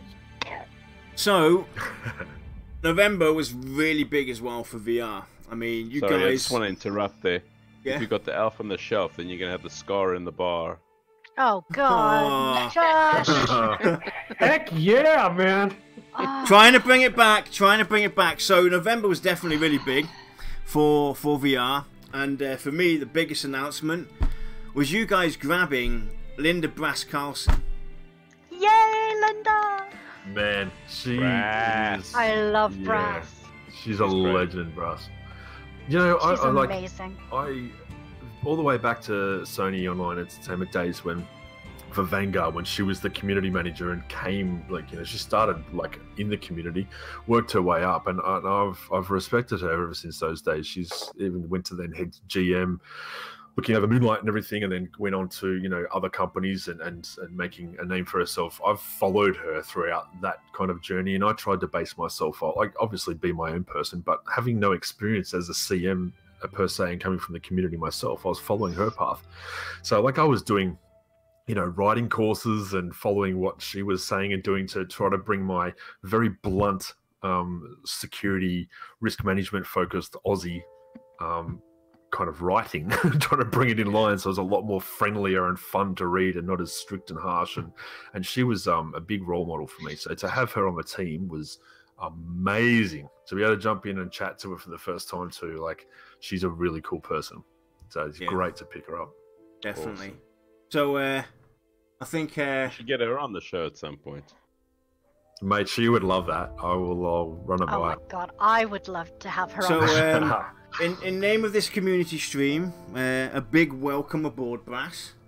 And let's move on to the character models revealed in November. And I'm going to bring up these screenshots as well. It's a image gallery showing off the new models. And we'll start with Mad Dog. What did you think about the reveal of the new character models, dude? Yeah, I love them. It just was such a transformation from the previous characters. The ogre looks a lot more evil. I think it does personally. But yeah, it's. I was showing some the screenshots to various people when it was announced, and they were, wow, this is really transformed. Yeah. So yeah, again, I really welcome what the artwork. There must be a lot of effort that's gone into that, and it's good to see. Is that? I'm presuming that's not the final pass as well. No, definitely not. There'll be a lot more work done to all of them. But yeah, we're just kind of showing off roughly what the direction that we're going for each one.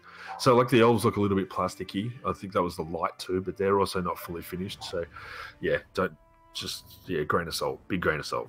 They're going to be a lot more work. That was to me, wasn't it, Kilsin? So, Vadd. We got a lot of feedback on the elves, but yeah, it just must have been bad lighting or something that looked a bit shiny and plastic. But yeah, there'll be a lot. Well, Vadd, what was your which reveal of the new models was your favorite?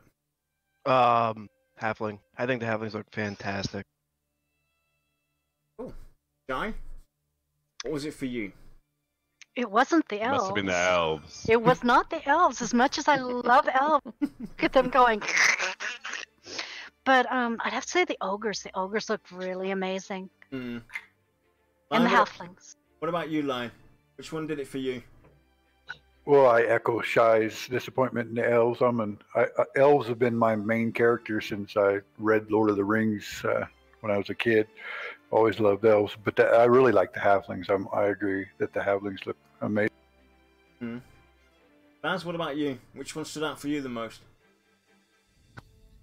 I think the ogre stood out for me the most by far. Actually, I think that was the highest quality out of all of them. I think they just look amazing. Although I will say it was cool that the halflings were in for the first time. Like before that, the ogres and the elves were just kind of a revamp of the prior models, which I will say the placeholder elf models looked very goth to me, which was always kind of strange. So it's definitely they're all an improvement across the board, but it's always fun to see a brand new race added in. But like we always said, it's all very early. It's always unwise to just kind of take a single screenshot and take it out of context and judge that. But I definitely like the direction that they're headed.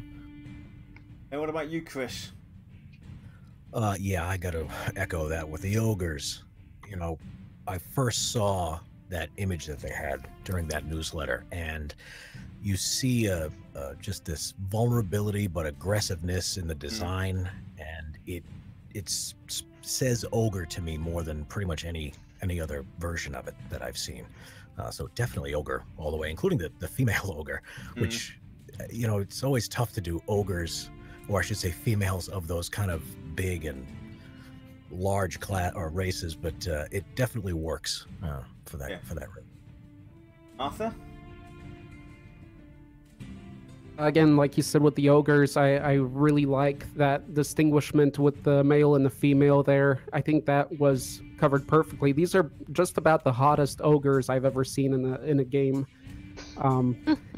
I like the material used, especially on the ogres here. I guess material kind of referring what they're called in like ZBrush when you're working with the 3D modeling, materials.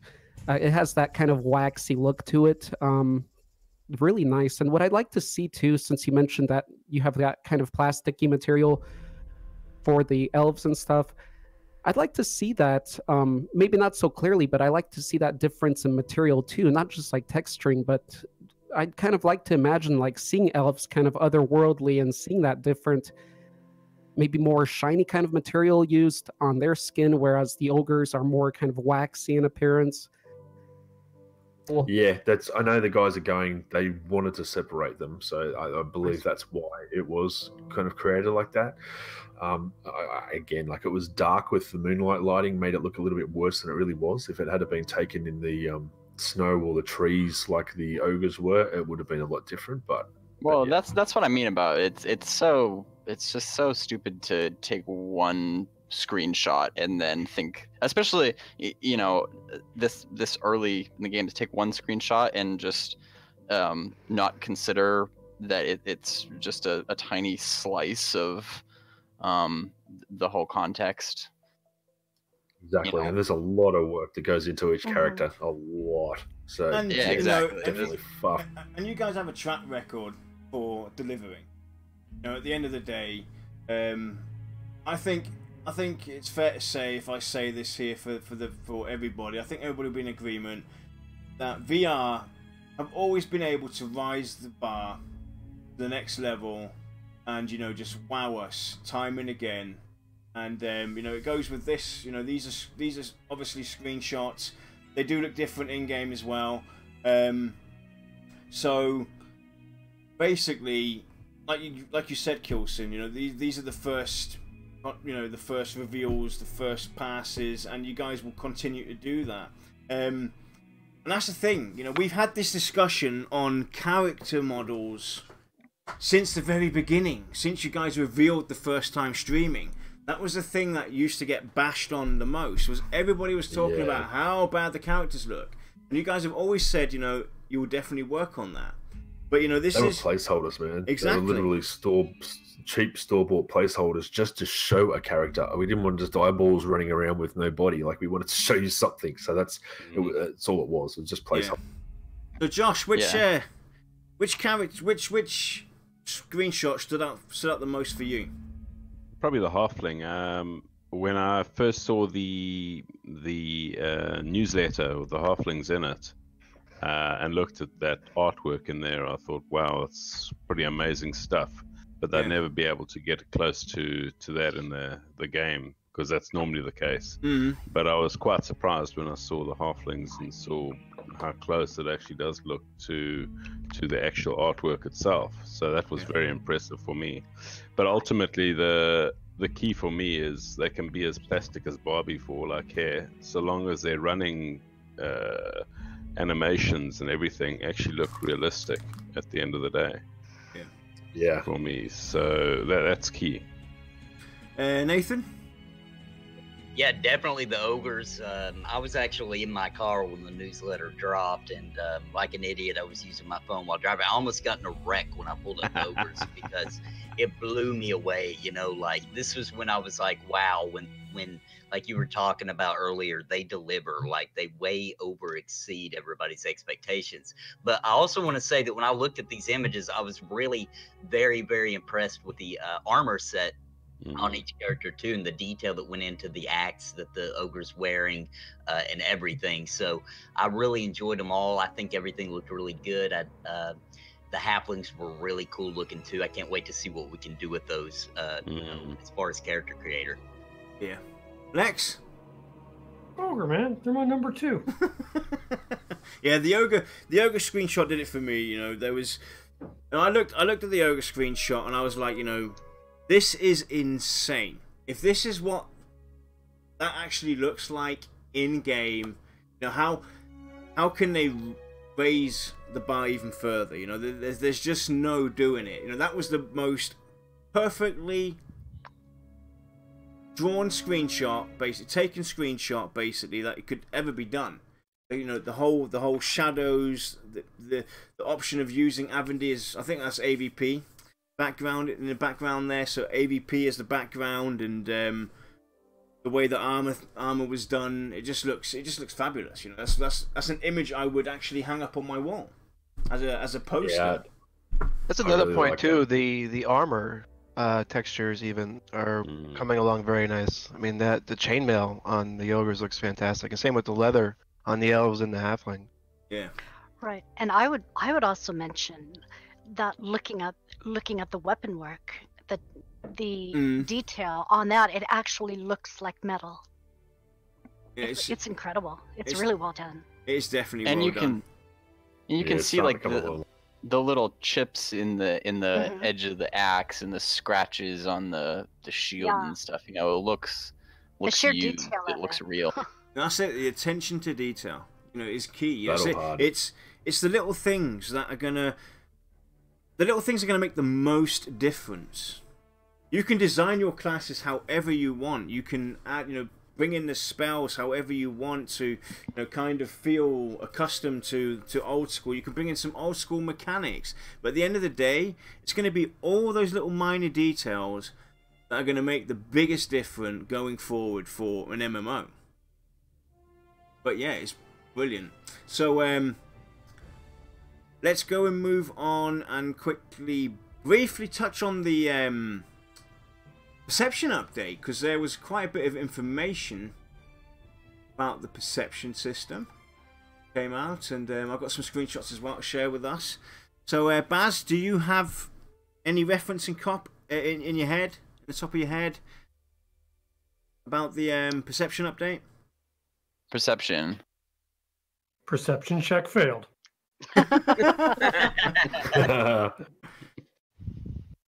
Right, so basically, I'll kind of bring us in. So they kind of gave us a little update on how perception is gonna work, how we can interact with perception, what possibilities there will be, kind of what comes into play when a perception ping actually happens. They were talking about how you would have class-specific perception, racial perception. It could be an object that you know, kind of activates and sparks an interest for you. They talked about also the choices that you would have when approaching perception. You have the option of accepting perception, declining it, or considering it for later. There were definitely a few things there that sparked discussions as well about the way one would engage with perception. In the newsletter, it was stated that if you decline, that would basically disappear on you. You wouldn't have the choice to come back to it later and take it on. We even discussed the possibilities of maybe taking a more lenient approach towards that, because I could see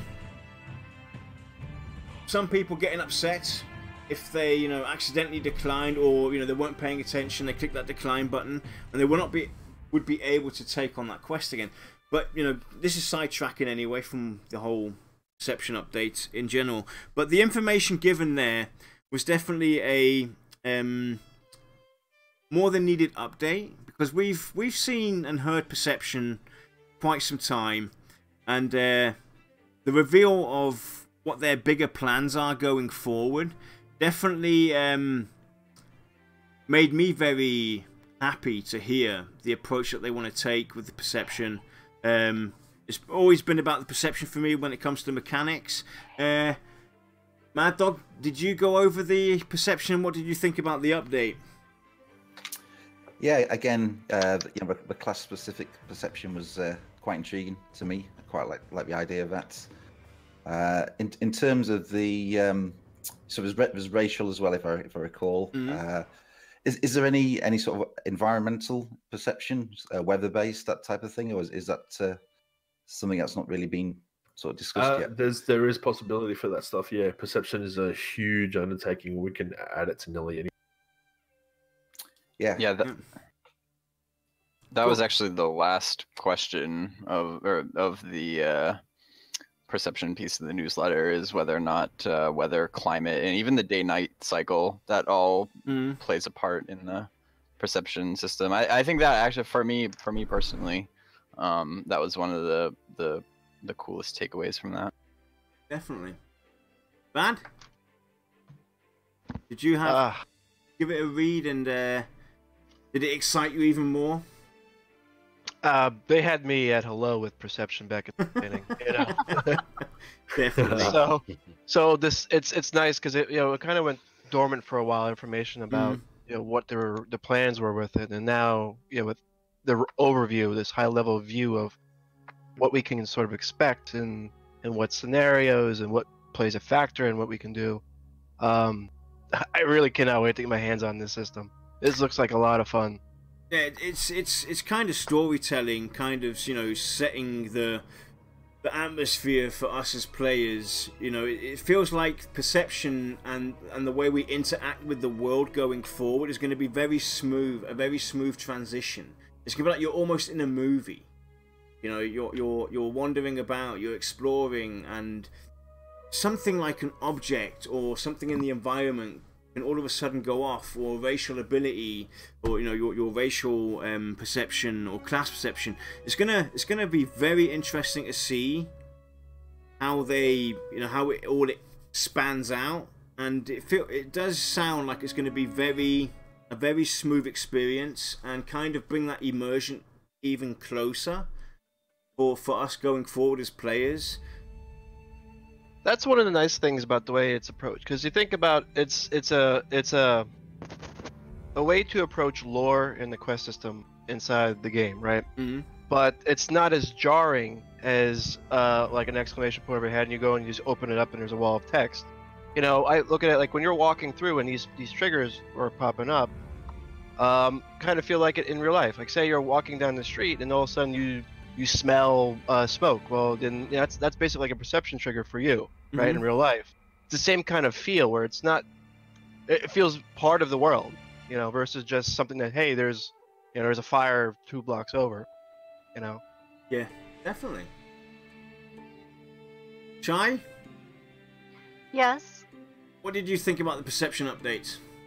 I love it. I absolutely love it. I am so looking forward to it. Definitely. Lion? Yeah, same. I think the exciting, possibilities with it. This just the whole concept is something that doesn't seem that's ever been done before. But just it encourages you to go out and explore and get to know the environment around you.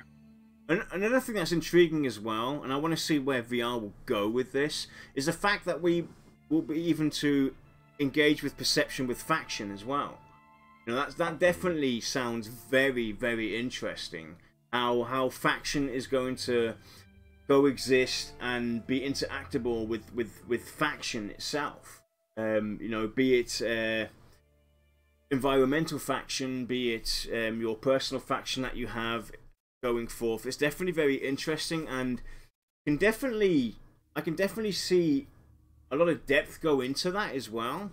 Making the choices that you take going forward valuable, something you have to think about. You don't just go and rush ahead and, I'm going to do this, I'm going to do that, I'm going to do that, and just click accept. You're going to have to really think about the choices that you take, especially if faction is going to be a factor that could influence how you go forward.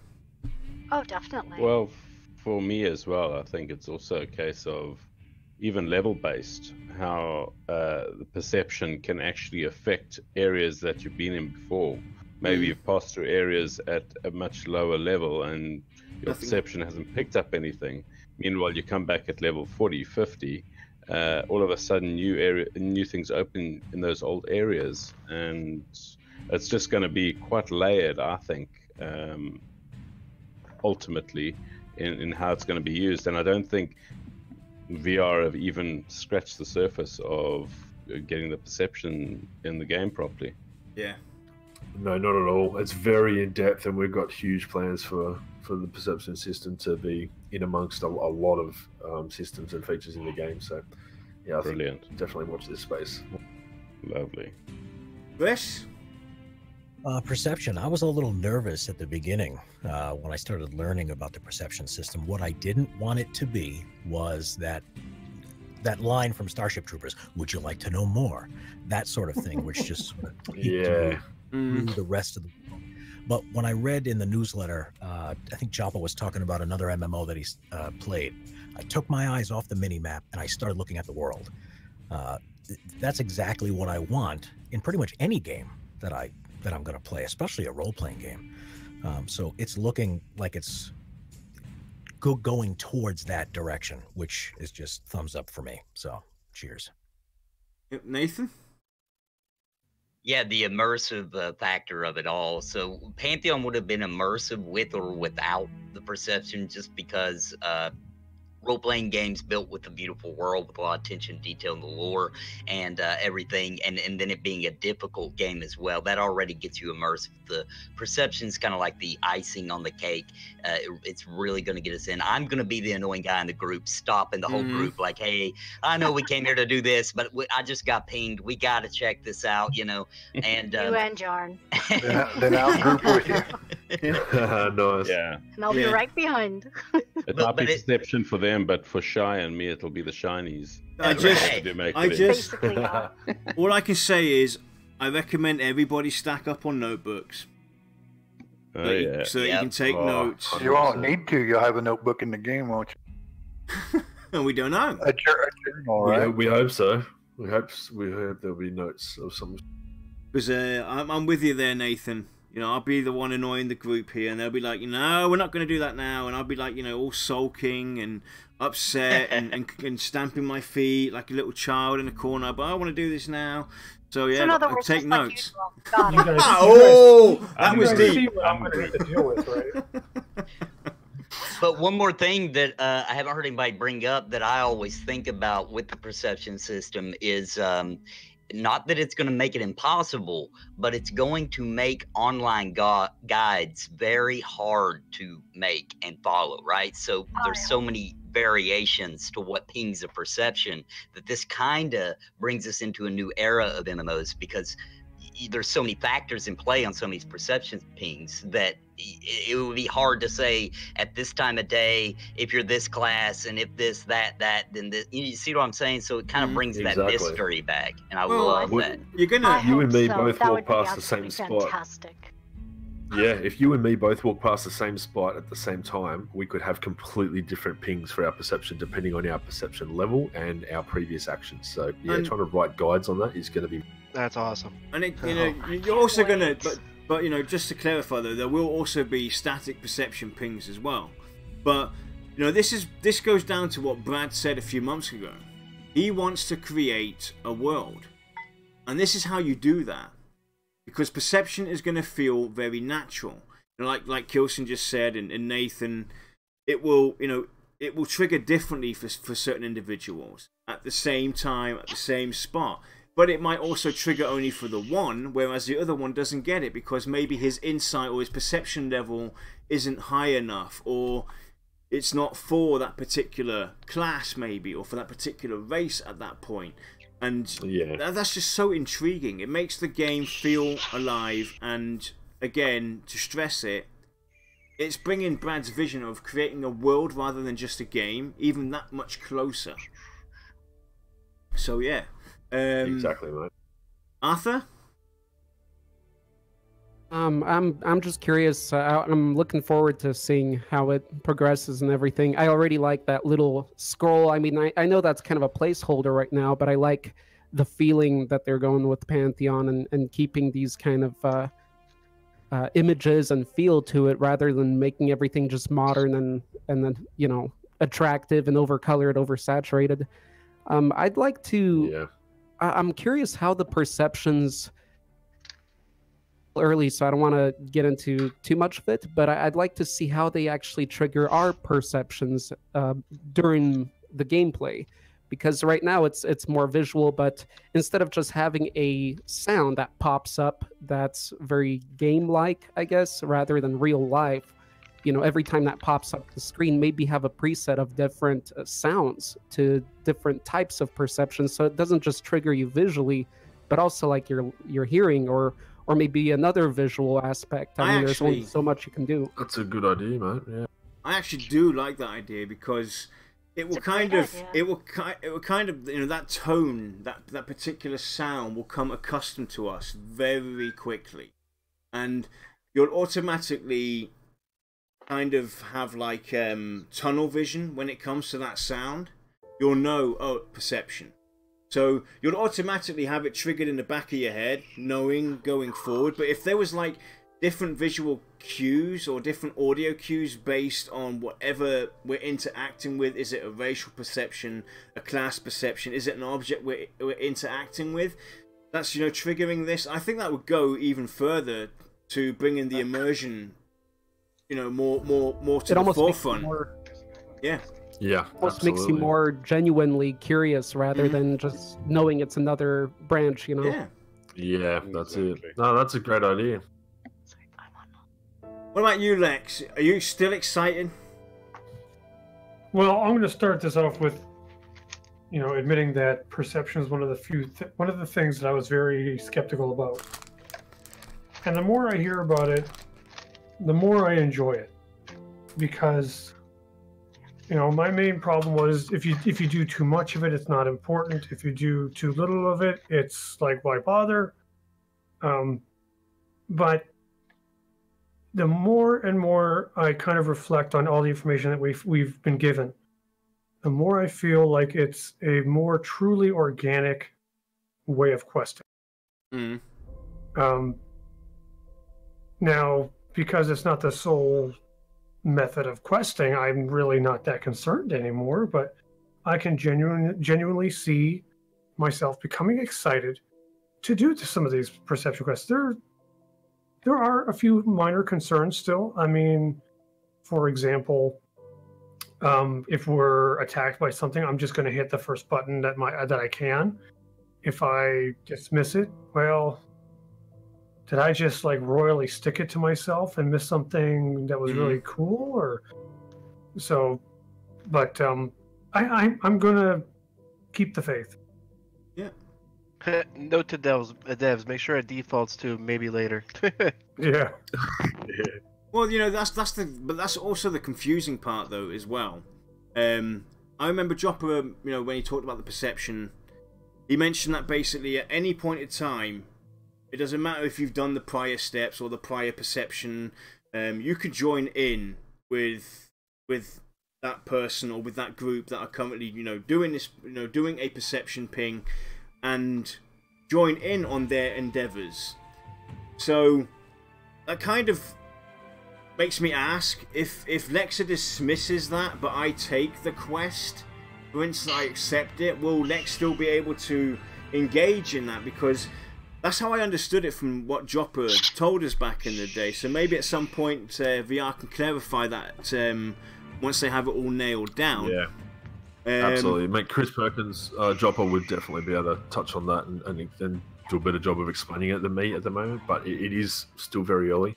Yeah. And I understand that there is some concern about missing out on something and then never, ever being able to go back to it. So, yeah, I'm sure Chris will be able to enlighten you guys a little bit more with some more details on that as it goes. Josh. Yep. What did you think? No, I've said my piece about perception. I think that I think it'll be pretty good. I think that you know, the way that it can be so complex within the game itself is really going to add a new dimension and another pillar to the MMO genre in the long run, and I think it's really going to enhance the playability for everyone as well, and make it So a long-term thing. So let's put VR on the spot right now, before Kilsin has to run.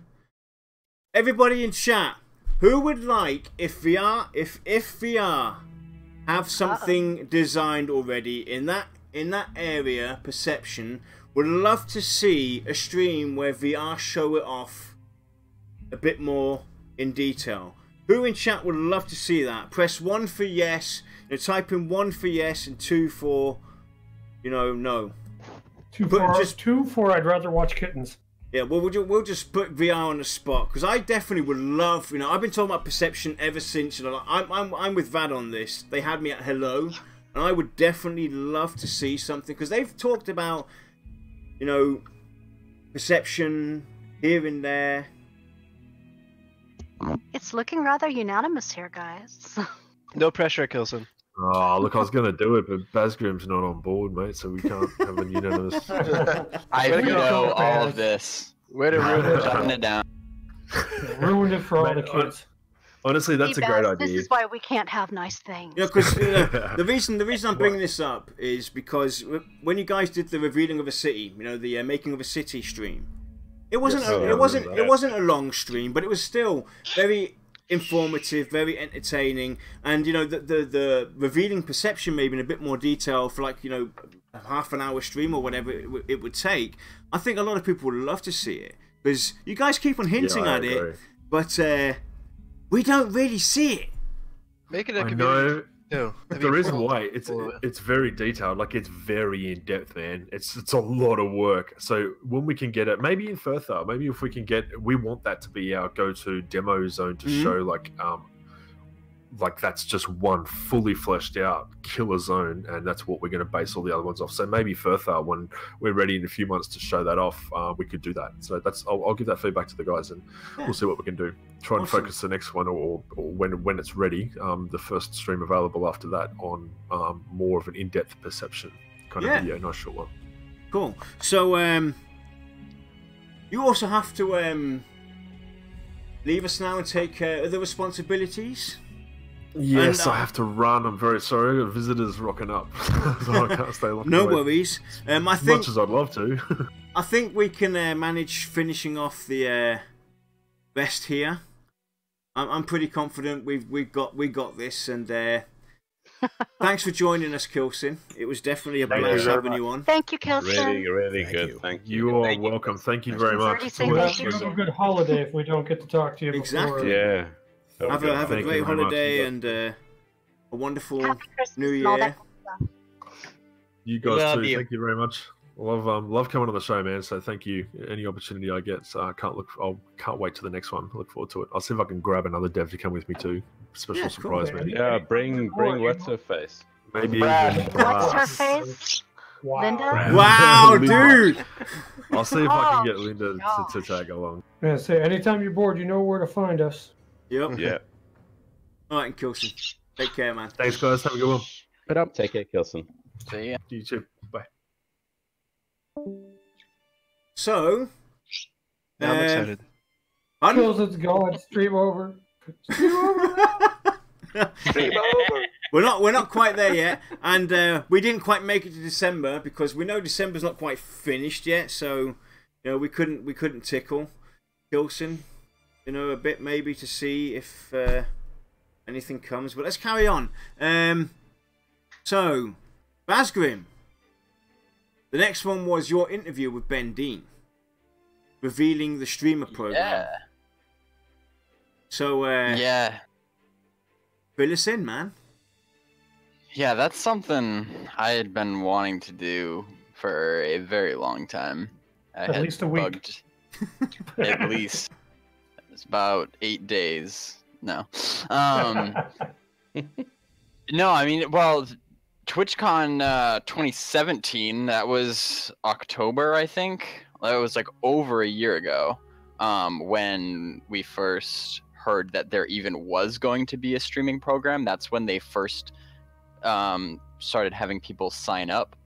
And then again, when I saw Ben at PAX in April of this year, asked him about it again, how close were we getting? And finally in November got to a point where they had enough details figured out that we would be able to have like a worthwhile discussion on that. And so I was really glad to be able to finally, get that done. Ben's always a great guy to talk to, and we had a lot of fun. We got a lot of good information out there for all the anybody that wants to stream Pantheon at some point. Yeah, does anybody actually have the link for the sign up and can post it in chat? I can grab that and share it with our viewers, because maybe there's some people out there that might not have been aware about the sign up program. If you want to stream Pantheon, it's a very easy to use document. There are no requirements, by the way. You don't have to be a big, huge streamer or be part of a network. You can. Well, you kind of need a PC. Well, that'll work. There are some minor limitations having a PC and wanting to obviously stream Pantheon Rise of the Fallen. But yeah, thank you, Baz, for sharing the sign up. And Baz also linked his interview, so you can go to that as well. If you haven't seen it, it's definitely worth the watch. And then to end November in style, we had our first, I think it was the first pre-alpha 4 stream, correct? There was actually a stream at the end of November with Sarkoth, who was playing the druid, actually, which was another first perspective from that class. And that actually kind of ties in with the streaming program, because that was, like I said, the community stream and the MMORPG stream that we did a while ago were kind of like a early test run of the streaming program.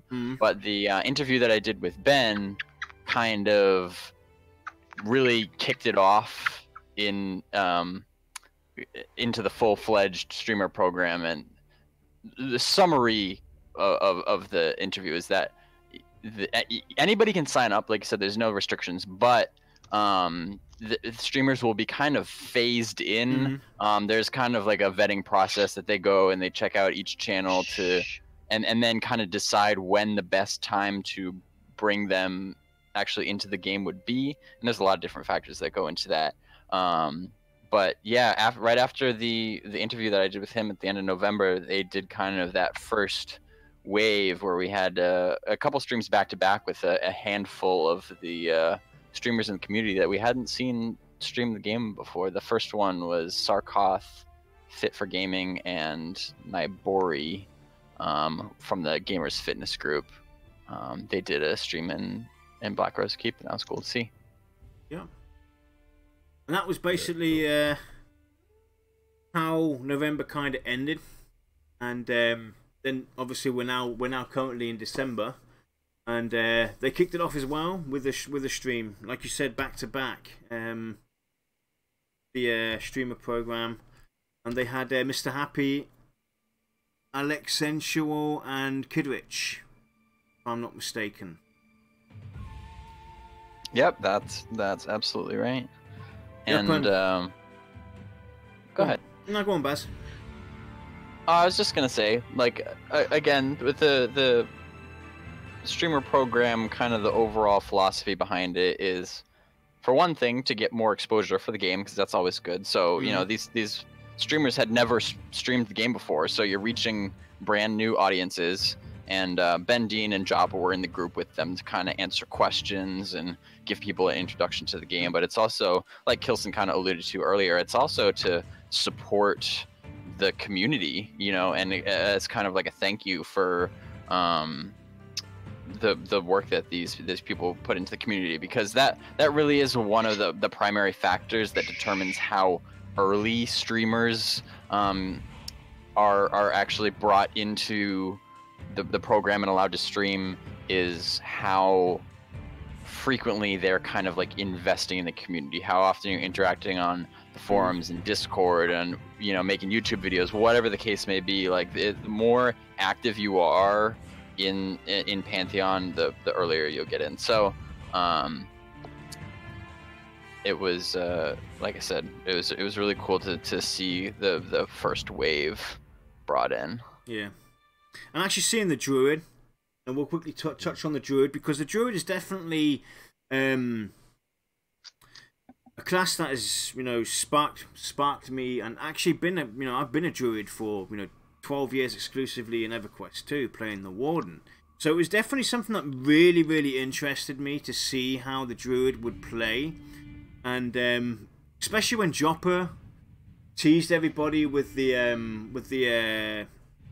interview you did talking about the indirect healing, to see how that pans out and how that class would play. It was really great to actually see the druid be played for the first time, and to see how that class functions compared to the cleric or the shaman.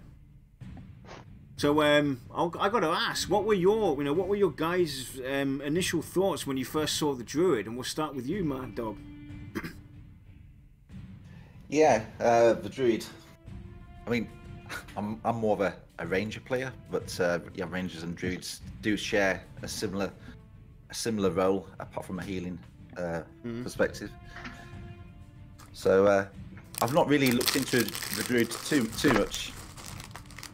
So I feel it'd be a bit fair to comment. So I'm going to pass the ball. All right. Vadd?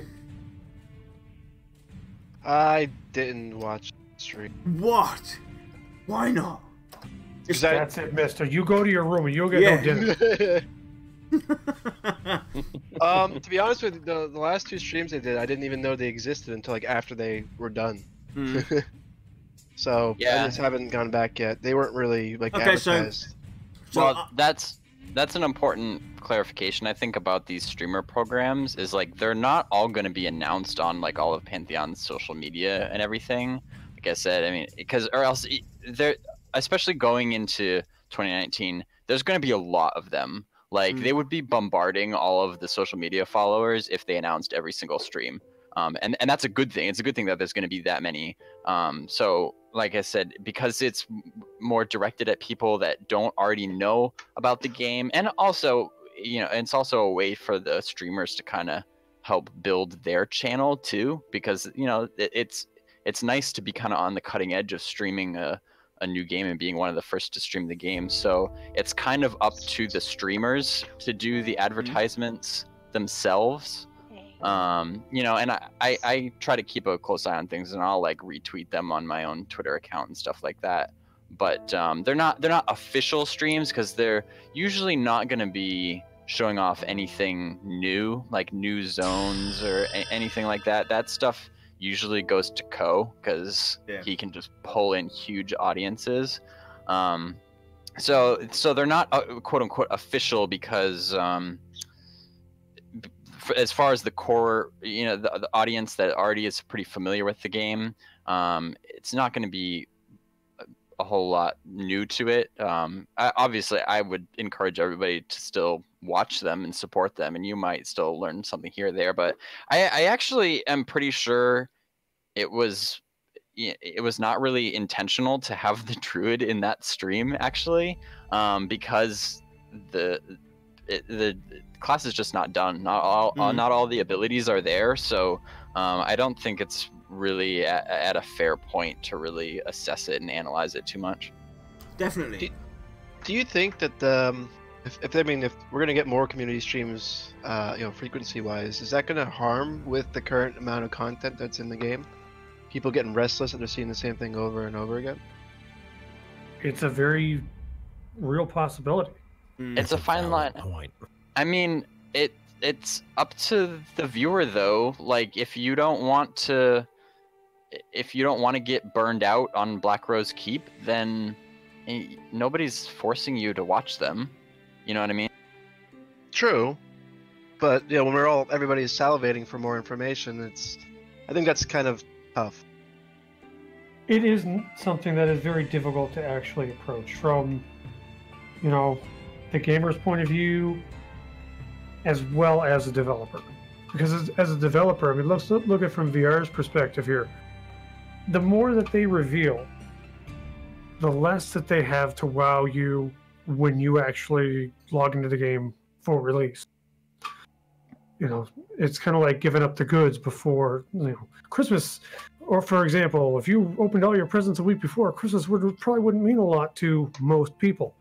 But from our point of view, the players or the viewers, we're dying for information, but if we force their hand, we're going to end up just disappointing ourselves. Well, the thing is as well to note, though, don't forget that they've recently brought on a lot of new people, and they're still looking for further people to come onto their departments.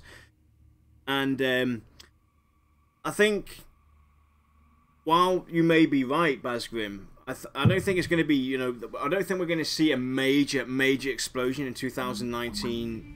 No, in that sense, as it came off. But, you know, you're going to see the streamer program start to pick up. But I don't think it's going to be where you're going to have a huge impact of people streaming the game. You're going to have frequent streaming. I'm pretty sure they'll have frequent stream, maybe like once a month or whatever. They'll have people gradually come in, and there are definitely ways to control and still show off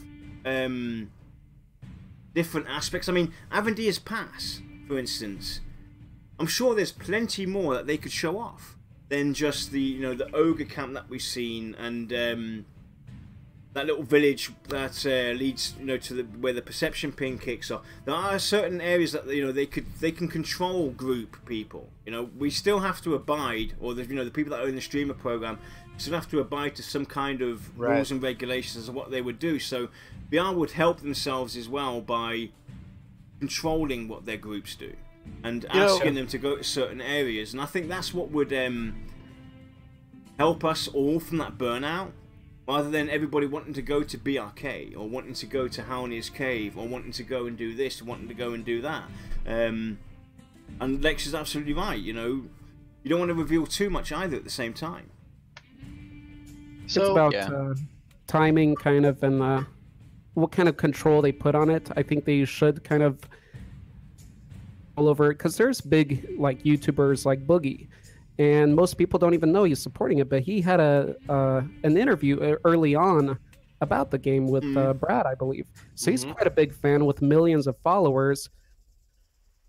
So it's up to them to kind of set when they should let somebody like Boogie or like that stream it when everything's looking kind of crisp and everything's set up. So, you know, just having better preparation later on, I think it'd be probably better for their marketing. It is a very delicate balance, and I didn't mean to suggest that in PA5, like in January, there's going to be streams happening any day like that or anything. It's a very gradual ramp up, and it's really just depends on how much content is being developed in the game.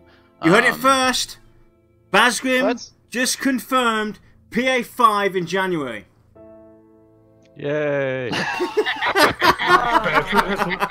Oh my gosh! What'd you walk yourself into? Making a video. Clip it. Clip it. I was just throwing out a month there. That actually is not. No takesy backsies now. There's no takesy backsies now.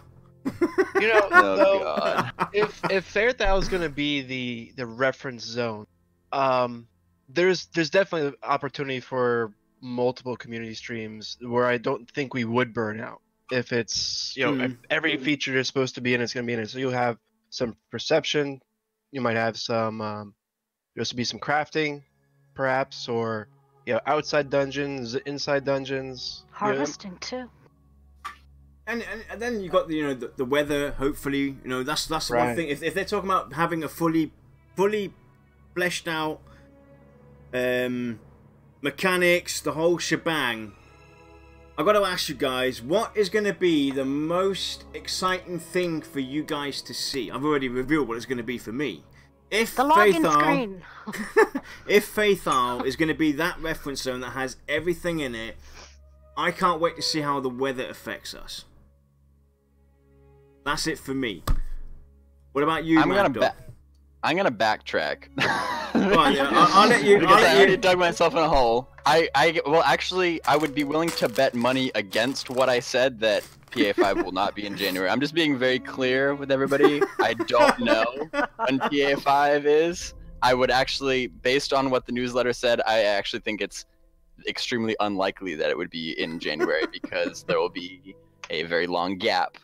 Yeah, I do have to agree with you, Baz. I do not think it's going to be January. Yeah, they emphasize that it'll take a long time to implement the content necessary for PA5. So so nobody. Like I said, I was just throwing a month out there, but I actually don't think it'll be in January. Nobody take that seriously. This is what we're doing. They did say in the newsletter also that it's going to be a good long while between the PAs. Yeah, exactly. So. Yeah, exactly. But the point is that when there's enough content, then that is really what governs how much they'll be able to, how many streams there'll be, even how long those streams will be, how free they'll be. It all depends on how much content there's in the game. So that was my point. We may move on. Baz, come on, I'll help you out, mate. I'll put myself on the spot now, and I'll say something utterly ridiculous as well. Who's to say that there's going to be a PA5? Because they only mentioned alpha in the newsletter. There you go. There will be a PA. No, there will be a PA5. We know that much, but anyway, moving on. So, if reference zone is Faithal and all the mechanics are in, Mad Dog, what are you going to be most excited to see? Tough one. It's pretty much everything coming together. If that's going to be the pinnacle zone, yeah, I mean, it's pretty much a bit of everything. Just seeing it all come together. There's not one thing specifically that jumps out, to be honest. But yeah, hey, I'm looking forward to it. Cool. Vadd, anything that stands out for you? Or are you on the same boat as Mad Dog? I don't know if they'll have these kind of abilities and whatnot in there, but where you can have like a bridge summoned or a boat, or you drop a rope and climbing and stuff like that. I think that would be pretty cool. Or traps, you know. Shine? Oh gosh, you know, I would just like to see how everything comes together to create a cohesive whole. Just because we've seen all the little bits and pieces, but we haven't seen them all together. So I think that's what I'm looking for most, is just to see how it all fits and where the puzzle pieces go. Okay. Because I think that's gonna be the most fun. I think is just seeing the promise of what the other zones are going to be. Lion? Yeah, I mean, it's just watching the game progress, you know, watching it get more fleshed out, the mechanics get worked on, and the more abilities for all the classes, you know, getting them fleshed out as well. That's what I'm looking forward to. Cool. Baz, anything for you for Faithal that stands out that you think, you know, going to pique your interest more over others, or are you on the same boat as everybody else? No, I'll pick one. I've always been particularly interested in the climate system, and I would hope and kind of expect that would be in Faithal pretty early, because we've already seen a prototype of it a while ago, and so that was like December 2016, I think, was probably the last time we saw climate system. So yeah. I want to see what progress has been made on that. That's always been something that's kind of intrigued me, because I think it's a great way to both increase the immersion of the world and also the difficulty of it. I think coming across the first climate and trying to figure out how it works and like what the debuffs are and how to counteract it, that sort of thing, I think that's going to be a lot of fun. Lex, what about you? Well, a lot of people may not know this, but through watching all the streams as the pre-alphas have progressed, me and Yarn have a little bit of a bet going on. He thinks that the grass is growing, and I think he drinks too much of the adult Kool-Aid. So I'm more interested to see the grass. So there. So y'all further. No, I swear to God, the grass is growing. I do. I really believe that the grass grows in Pantheon. We know. And I keep telling you to stop drinking my Kool-Aid. Anyway, You're Chris. right. Actually, yeah. A lawnmower will be a craftable item. Maybe that could be one of my summoner spells where I could go like summon lawnmower, watch it go. Yeah, she just summons a bunch of goats. Oh, that would be awesome! Screaming goats, screaming goats. Oh God. That will actually be available in the January update. Yeah, Shy wants to summon screaming goats. Chris? I'm upset, but that's what I want. Yeah, I was gonna say the integration of the nature and the environment into the race itself, and the the mythos and the culture. But now that you've said grass, I think I'm just gonna be staring at it. Yeah. Yes. I've infected another. Exactly. Arthur, what about you? I think what you guys mentioned is just kind of everything coming together, but perception, more of the weather changes, things like that, and updates on the spells too, seeing how that looks. I just looking at the latest update, it looks like there's a pretty cool smoky effect with one of the spells, so looking at that kind of stuff, and also how things come in and out, like certain effects, how quick resurrection works, like different little animations and different little bits like that. Again, the little details out there. Yeah. Nathan, what about you? I'm really hoping, since they brought on that new animator, that the animation will be maybe not finished, but to a par where we can kind of see where they're going with it, and kind of get a feel for that. Now, since it's been spoiled, it's coming out in January. I don't think they'll have time to do that. Baz. What did you do? This is going to be Baz's new community You are never tagline. living It'll this come in down, January. Baz. What about you, Josh? Are you on the same boat as most here, or is there a specific mechanic or? I'm just looking forward to seeing one of the cities complete with its buildings, you know, so that you can really, for instance, the anvil and the whatever they showed us in the one video. Oh, the temple. Yeah, the temple. That'll be amazing to see. Yeah, well, but that won't be anytime soon. Yeah, I know. At least a few weeks, right? I don't know. Baskin, you can January. Hashtag trust in January. There you go. Everything good happens in January. Yeah, but also something to bring up for December is they actually spoke to members of the community and asked for their insight, their pre-alpha player experience. So if you guys haven't seen that, read that, or anything like that, I highly recommend giving that a read to get some kind of idea on what the community is thinking for those that are in pre-alpha. You can get some insight of how they currently feel about certain things, and it's definitely interesting to see others' opinion as well, to actually be able to talk about the pre-alpha experience, the pre-alpha 4 as it as it's going on from some community members. So if you haven't seen that yet, I definitely recommend giving that a read. One thing that was interesting about that read is it's not related to the game at all, but usually you try to protect your real identity from people knowing who you were, and in that it was the other way around. It was not your forum identity, it was your real name. They were going back. Yeah, I noticed that as well. I thought that was kind of fun. Yeah, definitely. So we've kind of gone through. We've kind of reached the end of where we currently stand.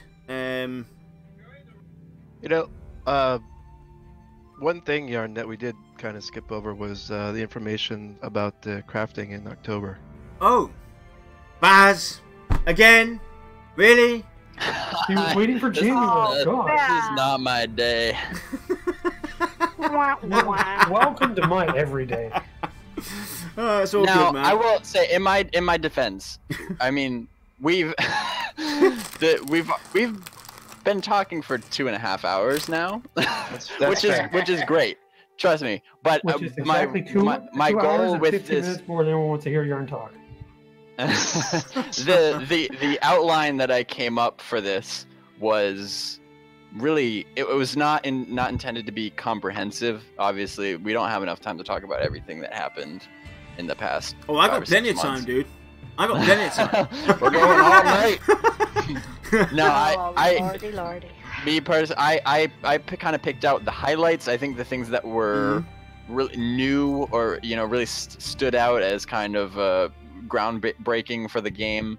A lot of the stuff that came out in these newsletters was not too earth-shattering. It was stuff that has been talked about before. It was not entirely new, but it kind of put everything, all that information in one place, which for somebody who likes to keep track of the information, I find very convenient. Everybody knows that I like to organize information in one place, and a lot of these dev interviews were good at doing that, kind of taking the info that was spread out, stuff that they maybe talked about in streams, even if it wasn't brand new, they put it all in one place. So I understand, even if it's maybe not new for everybody, it was still new for some people, but I did not necessarily consider that important enough to talk about today. That's my reasoning. It's okay. Also, in Baz's defense, I have to say that wasn't his fault anyway, because Kilsin skipped October and went straight to November. So I just want to point that out. Also true.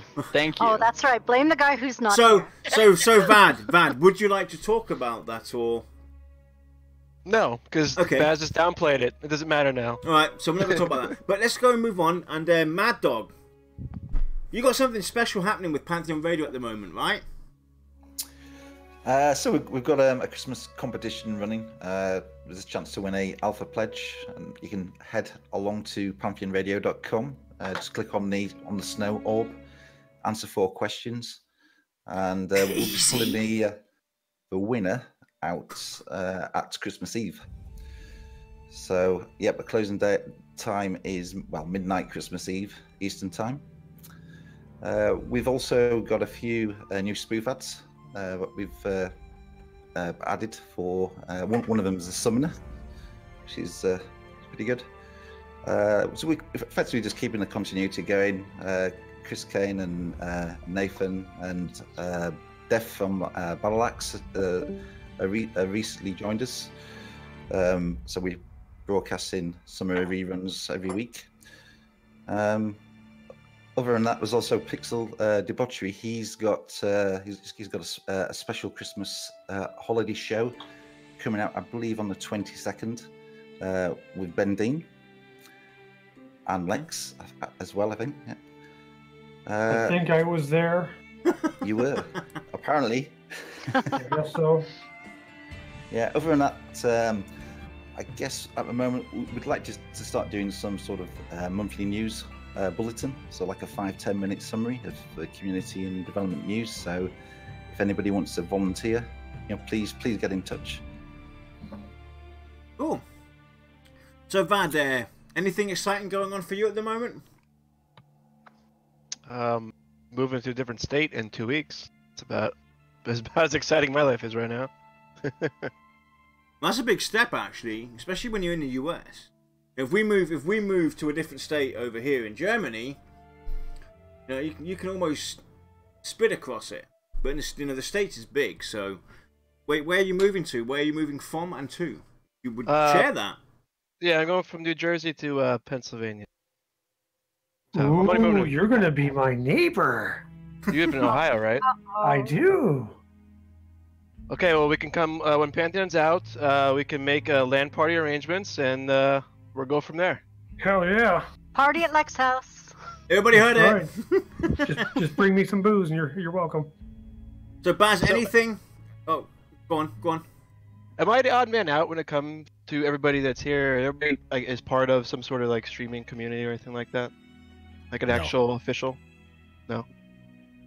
No, I don't think so. No. Okay. A couple of people have kind of like their own thing going. Yeah. Which is perfectly fine. Baz, what's happening with you? What can people expect to see from you in the future? Anything exciting going on at the moment? Besides January, we know you're Yeah. Oh my god. I'm never gonna let you live it down. Yeah, I mean, 2019. I'm stoked because it's gonna be a big year. There's not a whole lot that I can announce yet, but one thing I can announce, which I actually haven't announced at all, is I'll just make a quick plug for my next YouTube video, which is going to be kind of taking a deeper dive into the career backgrounds of a lot of the devs at VR, especially there's some of like the top directors and executives at VR that don't really spend a whole lot of time in the spotlight, like CEO, CFO. Those guys are hugely influential in the development of Pantheon, but they don't really. I feel like they don't really get the recognition that they deserve. So I kind of want to, with this. It's not like interviews or anything. Maybe they're avoiding it.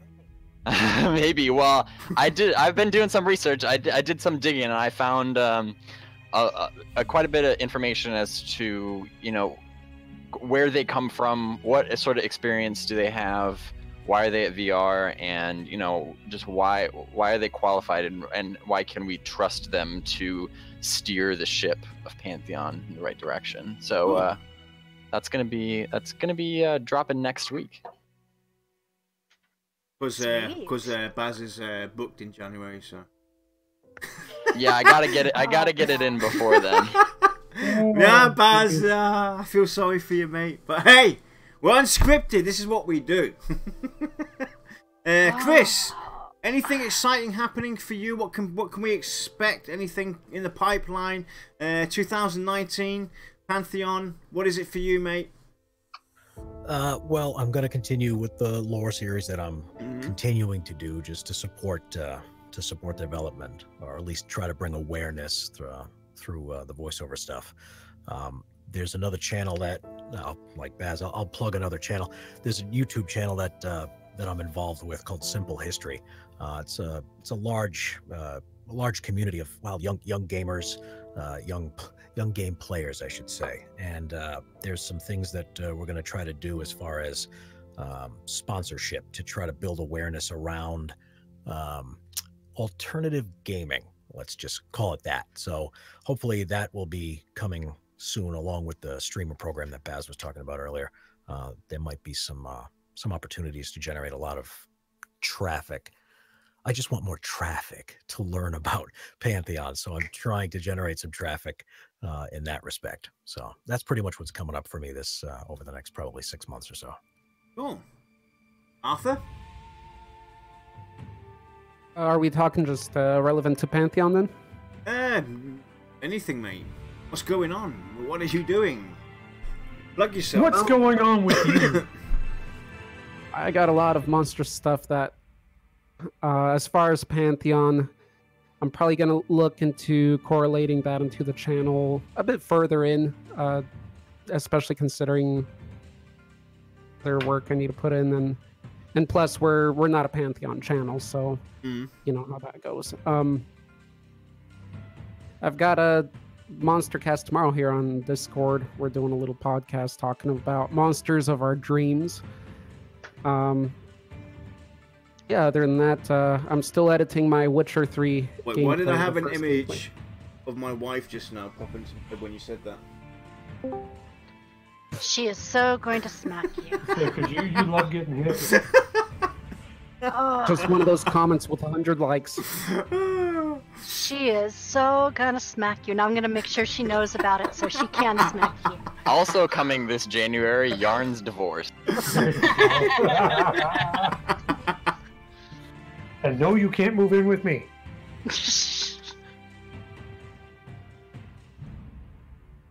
Anyway, I'm just looking forward to the game, and from my channel's kind of perspective, like we've talked, I'm just interested in the mobs, the monsters, how that's going to start looking. because that's going to be further on too, and it's not even being discussed much yet. But they're already introducing the different lores behind different creatures, which is very cool to see too. Yeah, that's cool as well. Definitely cool. The rogue gallery, getting the information there. Nathan? Yeah, so as far as my channel goes, I've got some new puppet things coming. I'm gonna do a that's coming probably tomorrow. I'm gonna be doing a training video, more of a parody on healing classes, and then some other things. You know, I actually getting the puppet together today. I built it today. I actually fell through my attic. This is like 35 minutes before the show started. So there's a giant hole right above my head now where I came crashing down. Thankfully, I didn't land on my rig. That would have been bad. Wait, but, so you actually thought that we were going to be on video, and you wanted to make a dramatic Yeah. Did you land in your chair? Because that would be the best entrance ever. Exactly. I did, but not very smoothly. I broke the arm off of it with my shoulder blade, so I've broken my chair. So that's nice. But yeah. So basically, my channel, I'm just going to. We got a long wait, you know. I know January was just a joke, so we really got a long wait. So I'm gonna try to just kind of entertain the audience and keep them entertained until we get some more Pantheon stuff. Cool. One thing I am gonna say, Mr. Napalm, is that damn you for making me, a grown man, tell people that I watch puppets. That's what I do, man. That's my goal. Make grown people watch puppets. You know, I have to say, in general, I don't like puppets. I can't. They just make creep you out. But I like your show. You're probably the only puppet people I would actually watch. Well, Puppeteer, I guess, is the word. You heard that on Voices of Terminus first, folks. I'm better than Jim Henson. There you go. So shy. Well, there's a difference between puppets and Muppets, though. Muppets rock. Apart from tattling me, you know, going to my wife and telling her about what I said. What other plans do you have? Well, that was the main part of it, because I'm going to make sure Anka knows. I'm going to make sure she knows. That's my Christmas present to me. Lion, what about you? Anything special happening? Anything going on? Anything planned that you want to be made aware of? Nothing I can think of. I mean, just lots of work, waiting for my new teeth to adjust so I can speak properly again. And once I do that, I'll start doing some recording. I'm going to have to quickly... Other than that, a lot... What's that? Carry on. I just have to quickly bring up something that we forgot to share. Oh, no. Yeah, you all know. You remembered? Oh, no. So, I'm gonna have to do it on, through Discord though. But I want to quickly window capture, screen capture, display capture. Am I going to hate you more? You're gonna hate me. You're gonna hate me more. So I was hoping he forgot my that. prize I'm winnings. so sorry. I'm just gonna go and put that down. I'm sure you guys can see it now. It should pop up in a minute. Isn't he rocking that shirt? Doesn't that look great? Nope. Beautiful. Nope. And that is our very own Lyonheart. Exactly. I even made a comment that no. Doesn't matter how beautiful he is. You probably have to explain what the image is. So basically, for those new to the channel, we did a contest a while back, and we actually finally did a giveaway. So the whole thing is, Lex has been bashing on paladins ever since I've known him, and he kind of, I think the whole thing started when he challenged VR, and then Dayhawk made a comment in our show. He always makes a comment in the show. And basically one thing led to the other, where we decided to create a T-shirt of Lexa hugging a paladin. And that's where the whole idea came from. And basically, he actually, because he challenged the devs to actually combat the first named encounter in Black Rose Keep without any use of dev powers and everything. And Jopper was in chat during that time. He accepted the challenge, and that's how this T-shirt all came about. I didn't know he was there. He snuck in. And you know that In all came Lex's about. defense, he did sneak in. And Dayhawk designed the image that you saw, that awesome image. And that's where that all came about. You know, the Welcome to the Light T-shirt. And you're definitely rocking it, Lion. And I definitely agree. We should get people. You know, we should get Josh and Lex and Shy a T-shirt as well. And we'll take a massive group photo taken. Told you I'll burn it. I don't do photos. Anyway, I'll dress Cricket up in the T-shirt for you. Lex, do you have anything going on that you want to? I'm pretty sure nobody really wants to hear about my RC stuff. But I'm a sponsored racer for a local hobby shop. Just getting set up now with a new vehicle to hit the Winter Point series. Looking pretty good. And got a couple of VOT projects on the horizon that are pretty magical things. Other than that, I'm just doing my usual streaming Monday, Wednesday, Fridays, and then doing the VOT show Friday nights. Cool. Josh, anything you would like to share with the audience, with the community? Anything special going on? Anything you want to get off your heart? Yeah, that let's hope Liverpool win the league title, and I'll be in Liverpool. Oh, jeez! Celebrating that Sunday, mate. Yeah, exactly. And no, just doing everything via T, and hopefully I'll try and start broadcasting a bit more. Yeah. And take it from there. Cool. Yeah, so there's a lot of stuff going on in the background for the VOT. More to come in 2019. We're currently in the planning stages of the shows. I promised Vadd that I would get him that information as soon as possible. Vadd, give me a couple of more days and I'll have those dates for you confirmed.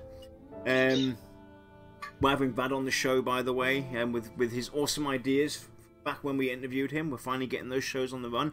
But anyway, we're currently planning 2019. We want to kind of make it be more transparent with the community and get you guys more involved with the shows itself by, you know, sharing all the information that we're going to be doing and talking about on the shows. If anybody out there in chat, or you know somebody within the community that you think would be great for us to interview, please send us that information, how to get in touch with that person, because we would like to do a lot more player Q&As going forward. And we will be taking a break from now on until the 10th of January. We will be back on the 11th. And the contest that we originally planned to launch at the beginning of December will launch. The information for that contest will be presented to you guys on the 11th of January, where we ask you to design some graphical concept art kind of thing of me, myself, Lexa, and Josh. As we're presented in the shows normally, I'm in the middle. We have Josh to the left, Lex to the right. One looking like an angel, which would be Josh. Josh the angel, the voice of reasoning. And then we have Lexa to the right, the devil of all sins. So kind of something like that, what we're looking for, just for fun. And even though we're launching that contest in January, we still want to put it out there now, so maybe some people want to start working on it. Draw something in that concept, in that style, where one's kind of whispering to me, which would be Josh the angel, looking like an angel. Then we have Lex looking like the devil, screaming at me. And me just, you know, being me, looking forward. And we're going to do... Confused. Yes. We will be giving away quite a few things, and there will be a pledge package going out. There will be some T-shirts and mugs going out for the winner when we get all that information. But yeah, other than that, it was great having you guys all on. And Kilsin, if you listen to the rest of this, thanks for joining us and coming on and hanging out with the community here. We always appreciate it. We wish everyone out there a wonderful Christmas and a happy New Year. May you all and come happy in. Hanukkah and happy Kwanzaa and everything else. And we hope you Happy all whatever holiday you celebrate. come in well to 2019. Baz, thanks for putting everything together. Mad Dog, thanks for, you know, Pantheon Radio, Vadd being awesome, Lion being awesome, Chris Kane, that voice, and your lore videos. Arthur, thanks for all the monsters. And Nathan, thanks for the work you put in. Also, all those exceptional videos. Have I forgotten anybody? Lexa, Josh, Shy, for being awesome. Oh, don't think Lexa, that guy's lazy. For being awesome, and yeah, we will. Unless anybody wants to say anything else, I will call it. Just want to say congratulations, guys, on finishing another year, and I look forward to you guys continuing this far into after the game's already even out. Thank you. Thank you. Thank you. Yes. Oh, yeah, last final note.